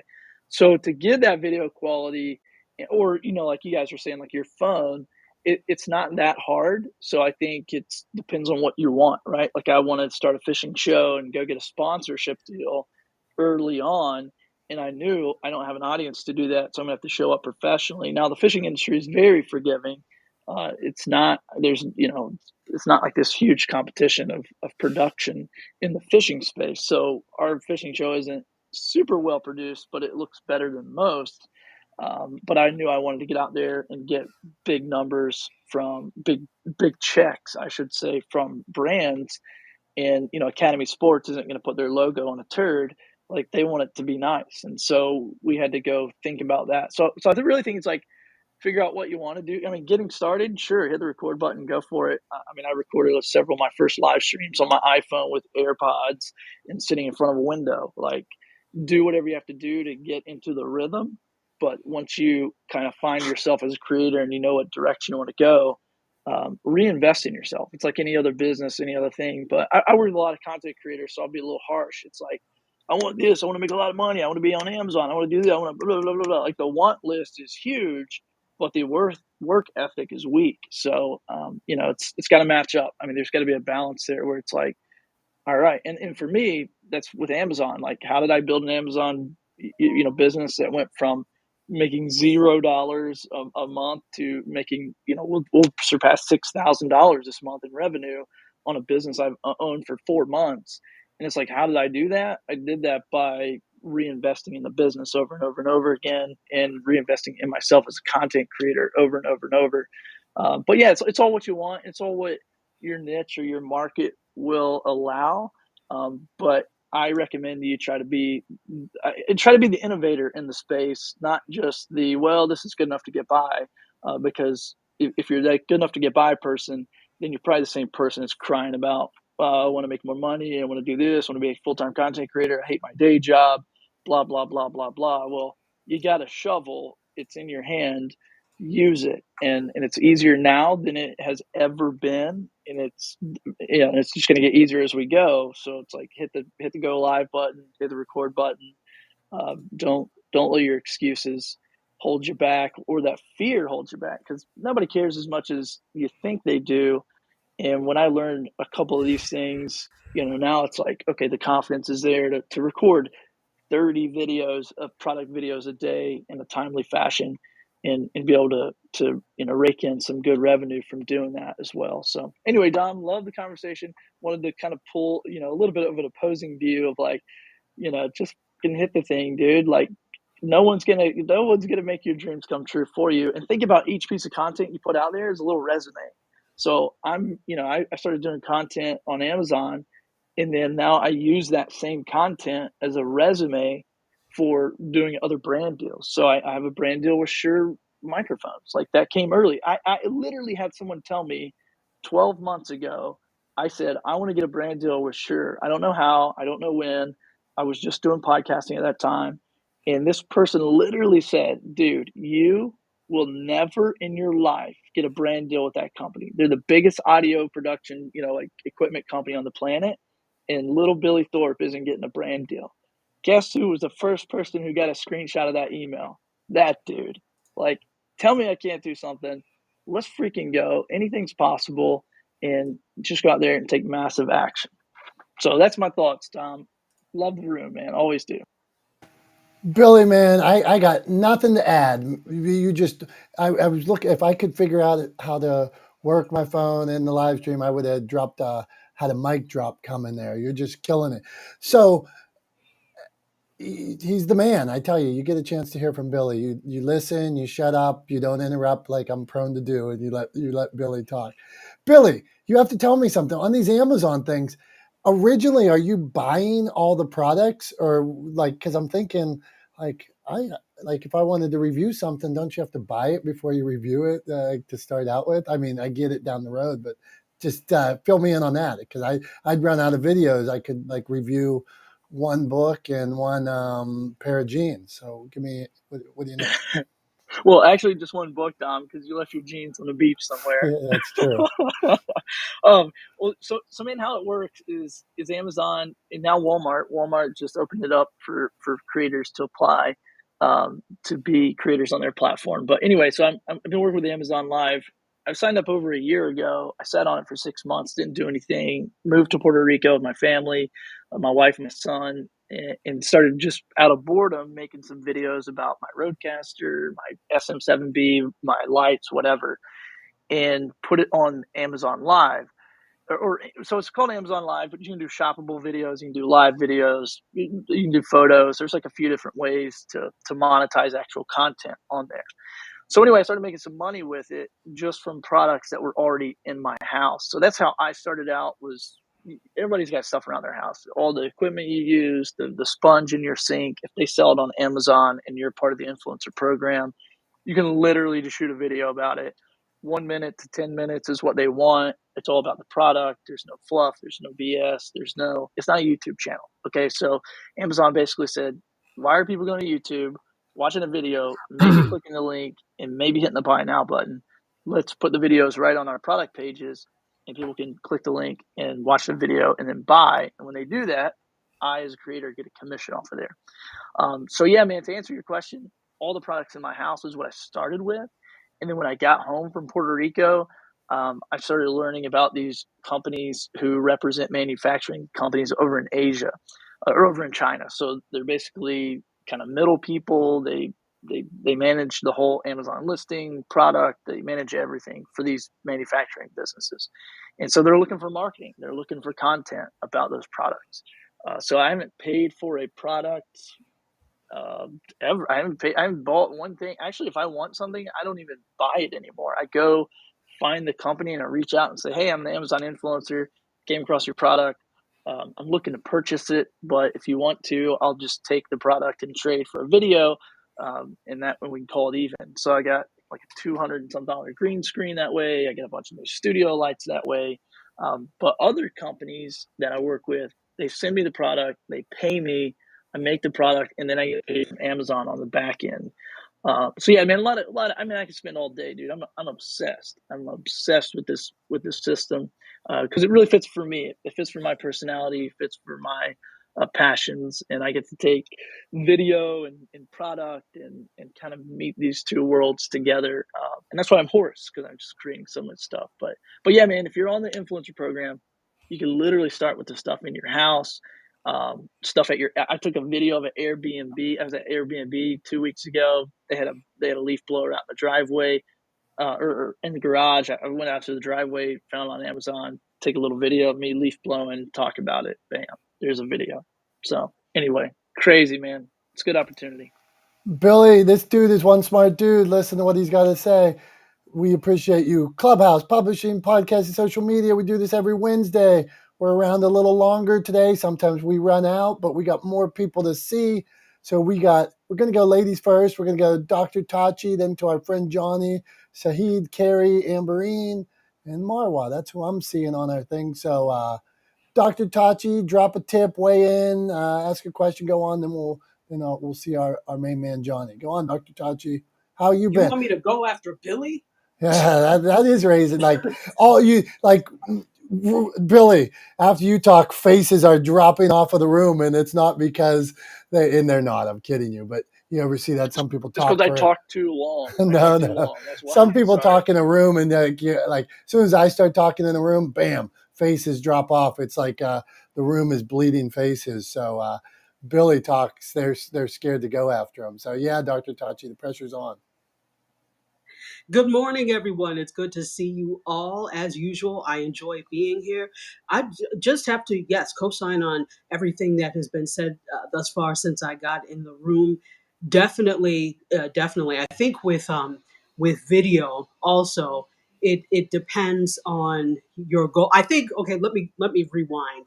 I think sometimes we see the off example and we will generalize that to the entire population of everyone that is making videos. So I definitely believe in start where you are, right? But then respect your audience enough to get better. So if you're new, yeah, start where you are with what you have. And then if you're serious about video, investigate ways to get better. Watch people, listen to Billy, listen to Tom, listen to Ching. See all of the tips and tricks that you can use that are out there in the space to get better. So what we take this one off, and what's happened is that there's a lot of UGC or user generated content that companies and brands are interested in. And because we see that maybe a TikToker who has good content, but not necessarily the best quality video will get these brand deals. Sometimes we think that will be us too.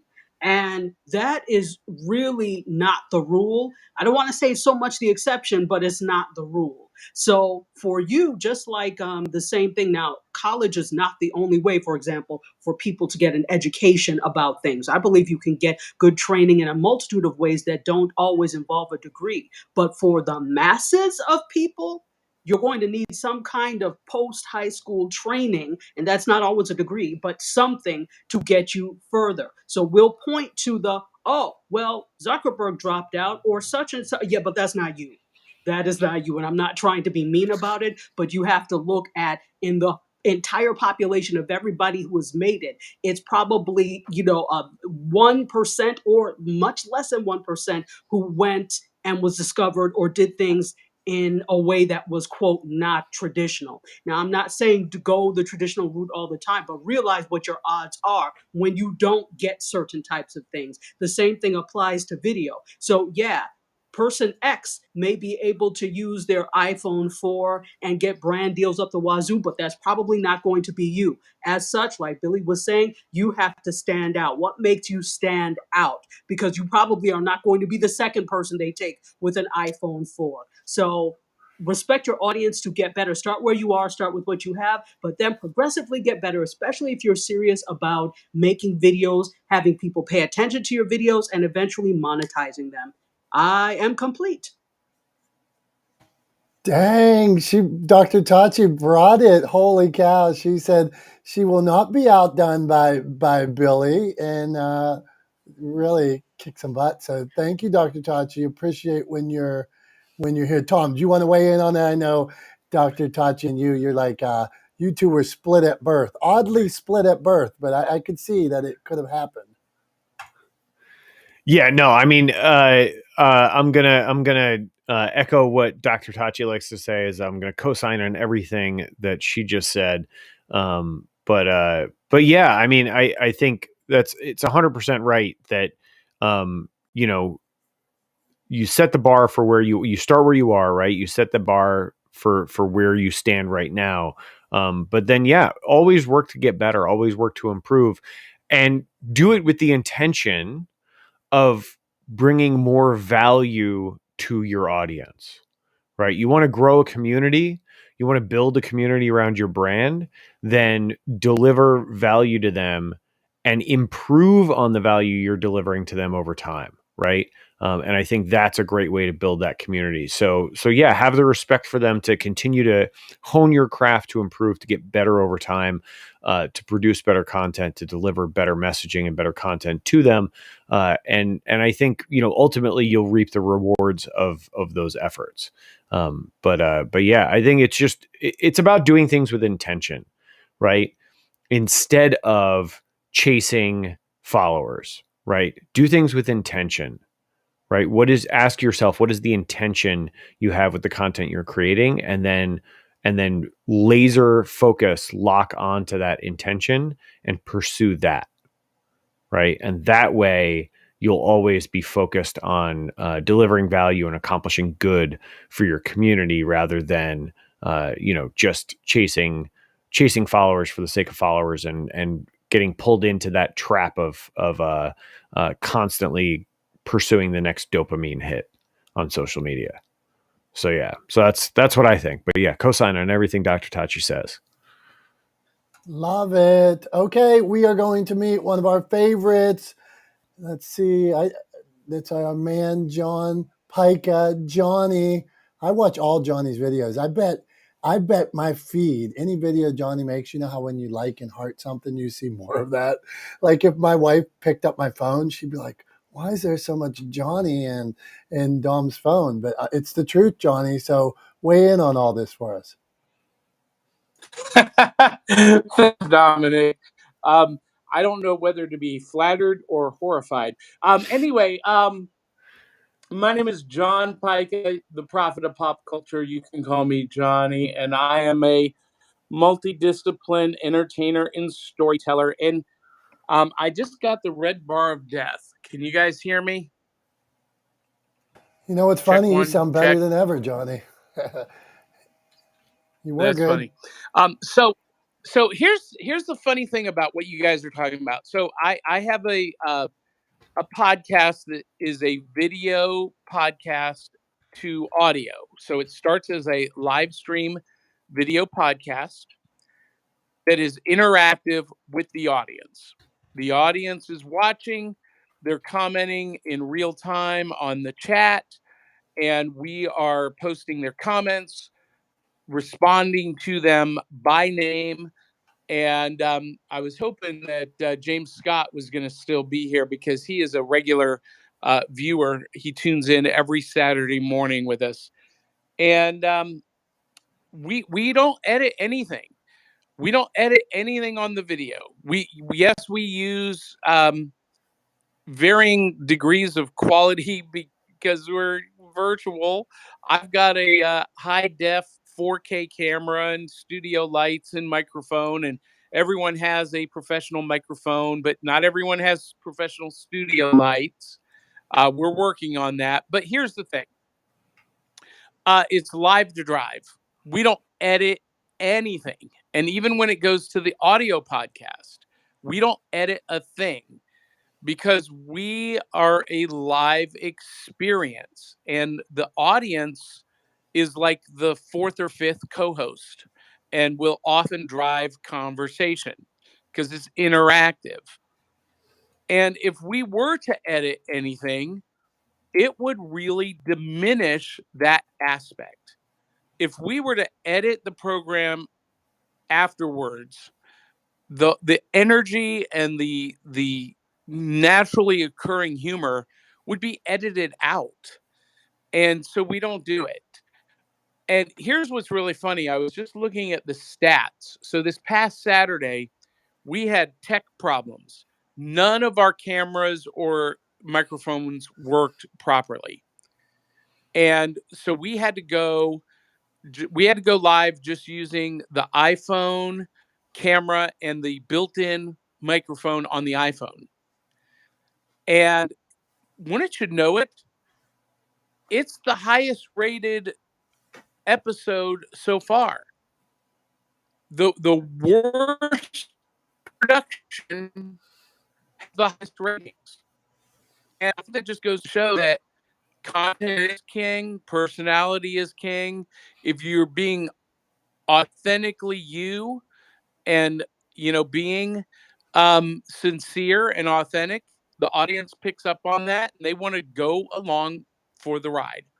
And that's just my thoughts on that. And I'm sure there are a lot of people in the listening lounge who are cringing at everything that I just said, because it goes counterintuitive to what they've been taught by the gurus. But it works for us. We're monetized. We have sponsors. We have partners. And, I'm happy with the growth that we're seeing. So that's all I have to say on that. I'm Johnny. I'm done. Johnny, thank you, man. Go on, Tom.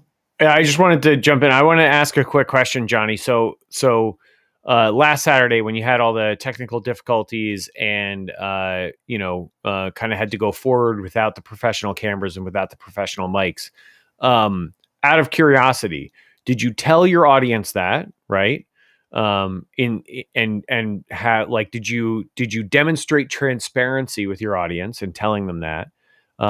And then what reaction did you get during the podcast through the participation that you guys have with the audience during the show? So I was very transparent. We opened up the show. I said, hey, you may notice that the show looks and sounds different this morning. We are having some challenges, but the show must go on. And we're glad that you're with us. And that's all I said. That's how I acknowledged it. I may have added our tag, adulting is hard. And we went on with the show. And the participation from the audience was actually higher than normal. And that may have been something to do with our topic. We were talking about the Scooby-Doo movie, which turned 20 years old this year. But yeah, so transparency is everything. Just, I don't know what it'll be like this next week, because we're doing a second round in the same location that we had issues with. But we'll see. I want to point out, like, what I think is the sort of very subtle subtext to that kind of transparency that is so incredibly powerful. And I'm sure the topic contributed to the level of audience participation, but I would argue that this also contributed. And that is that by saying to your audience, by saying to your community, look, we're having trouble, and rather than canceling because it's not exactly how we would like it to be, we think it's important to be here for you because you expect us to be here and you are the most important thing to us, right? You are important to us, you matter, right? And providing you this product, this show that you enjoy matters. So we're doing it even though it's not exactly the way we want to be doing it this week. We're doing it because it's important to us to deliver to you, right? I think that was the important subtext that was underlying that transparency. And that's why one of the reasons why the audience was so engaged is because you said to them in between the lines, you said to them, you guys matter to us. And so even though it's not ideal, we're going to do this show because we want to make sure that we deliver for you. You're the most important thing. And I think that's what so many people miss out on, is putting their audience first, right? And themselves second. So I would say, I would applaud you for that transparency and pushing on even when things were difficult or challenging, or when you faced technical setbacks. But putting that audience first, man, I think that's the most important thing. And I think that's why you got the reaction you got. Great point, Tom. Our friend Jay Wiley that stops by once in a while, he says when he puts out his radio show and his podcast, he never puts out the guest. He never puts out his own name and the title.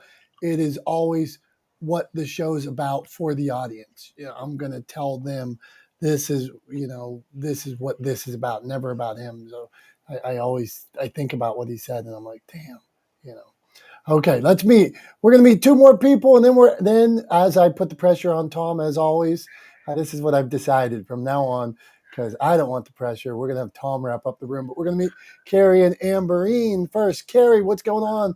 Our dating expert. Where do you stand on podcasting and dating expert? Where do you stand on all this, Carrie? Hi, everyone. So great shares today. I loved listening to this room. And you get me when you start talking about cameras, since I'm a professional photographer. And I'll tell you, the best camera that you have is the one in your hand. And we all get, so tripped up over putting out the best quality. And I think it's smart. We want to put out the best quality. And if you're able to, definitely strive for that. But there is that flawedness and technicalities sometimes go south and things fall apart at the seams, and you gotta, and I know that from doing so many cover shoots, expect problems. They're gonna happen. And so that's all I've ever done is like navigate technical problems and anticipate them, because it's gonna happen. So yeah, it's been interesting listening to how people are putting out content, what they're using. It's pretty inspiring. So thanks so much for having me. Carrie, and I forgot to add professional photographer as well. So thank you. And that made me, as she's saying that, I'm thinking, I should be posting more pictures that I'm probably looking at thinking, oh, this isn't perfect. And I don't know anything about photography, but I should probably capture the moment and share that photo. I'm going to go back through my next post everywhere is going to be based on what Carrie just said. Okay, we are going to meet Amberine. Amberine, where do you stand on all this? Ask a question, share a tip. You do your thing. Good morning, Dominic. At first, when you invited me up, I was a little bit hesitant, and then I'm like, okay, I'm like an anxiety coach, so I should put myself out there, and plus it helps to see Simon up there as well. I'm just in the newbie stage, so I just started my coaching business. So I guess for me, just the struggle has been I get kind of overwhelmed, and then what's the word? I know it takes perseverance, I guess, like to push forward in terms of establishing your own business. So I just came up to introduce myself, and just it's been good to hear some of the tips, as well as suggestions that people on the panel here have been offering. So I just this is something that I'm passionate about, having my own lived experience with anxiety and depression off and on, and just through my own therapy, as well as workshops and other, stuff. I'm thankfully in a better place in my life now to be able to help other people. So that's kind of, you could say, my purpose now in life, where we've all been trying to figure out. So I was in the corporate world for quite a long time, and I got tired and sick of it. So now it's time for me to pursue my passion. So I'm done speaking. Amberine, thank you. Day in, day out. Don't forget that why. Your story might be somebody else's survival guide. But let's let our man Simon speak to that, since you mentioned Simon was a reason for you stepping out of your comfort zone and coming up on stage, which we appreciate. Simon, go ahead. Yeah, thanks, Dominic. I do really appreciate when, I see people like Amberine, I think have been in my rooms where I'm known on this app. The club's called Encouraging You, and that's, what I do. And I'm always about encouraging people to have a voice through whatever means, come to these platforms, social audio, videos, blogs, text, images, does not matter to me. We all have a story, but not everybody is encouraged to be telling it because lots of people are put off, especially on this app. Many of us will have probably been to those stages where the stories are negated or reduced or somebody's got it worse. And so it's always a source of pride for me and has come on this app for 17, 18 months to see, people like Amberine and others who I've seen kind of start almost at the very beginning and grow into it. Not to say that grow into this side of it, because people like Amberine, we forget that some people could have been business owners and really successful in other areas. Just because they're not coming to all of these apps and stages and speaking every day doesn't mean that they're not successful in other areas. So anytime when I go into these rooms and somebody may intimate that somebody's made another choice or a better choice or whatever as a direct result of mine or others' encouragement, I remember my humility because, I'm in service and absolutely when I go around this app and I hear people being put down or I hear people putting themselves down, I don't tell people what to do, but I always want to be that person, Dominic, who's like, actually, do you know what? That video is okay. That blog's okay. You didn't, you ummed and erred and this, that, and other. I've been a professional speaker since 2012. I still do ums and ers. Am I bothered what other people think? That's another brilliant thing. Being so bothered about what other people think when creating content and in the context of this room, when I'm like, hey, you did a video, brilliant. You did that, brilliant. You came to this room, brilliant. You came up to stage and you spoke, brilliant. I love it. I love seeing people encouraged. So thank you, Amberine, for coming up and again, I only go to rooms, by the way, I'm known on this app for only going to places where, I don't know if safe is the right word, but where I am allowed to speak and people are inclusive. Dominic and Tom, for me, when I've ever been in here, have always been inclusive and supportive. So, I can suggest to come back because I learned, that's the other thing within these spaces. When I go to rooms and hear people, I know it all and this, that, and other, I switch off and I leave the room. In here, I hear people who've got lots of varying different, knowledge kind of thing, but are still willing to share for nothing. And also are willing to receive and are willing to listen to people who might not be this super duper podcaster or super duper video person. So I'm going to depart now because I'm out on my adult scooter, which is a bit of a comedy thing and I don't want to fall off it. So Dominic, Tom, thanks for pinging me in. Feel free to, most people when they ping me, I'm like, go away. But again, this place, I enjoy coming in. I'm always educated and always learn something. So thank you. Simon, thank you, Amberine. We appreciate every person who comes here. And I'm a guy who, I've sit in a room here with one person, two people, where you start your room and you wonder if anybody's going to come. And you think, well, I'm going to do it because I think people will, because I believe in the message. And so each of you that come week in or week out, or you stop by the first time today, we're thankful. You guys make it happen. Your tips. I don't know what Billy knows. I don't know what Tom knows. I don't know what Dr. Tachi knows, what Carrie knows. So Ching, I don't know. We need you guys. So Tom, we appreciate you every week. I don't like pressure. I run from it. Seriously, you do just such a good job wrapping everything up each week. And so if you would, in the way that only Tom can, would you mind putting a close on this thing for us? Absolutely, Dom. Thanks. And thank you for running this room every week for us. We've been co-hosting this room for I think about a year now, right? It's we've been very consistent. I think we've only missed like 1 or 2 weeks out of the whole year. So we've been very consistent because obviously, as we know, consistency matters. And have built quite a little community here, and very much appreciate what Simon just said. What he said really epitomizes the reason why we do this every week, right? I know our goal.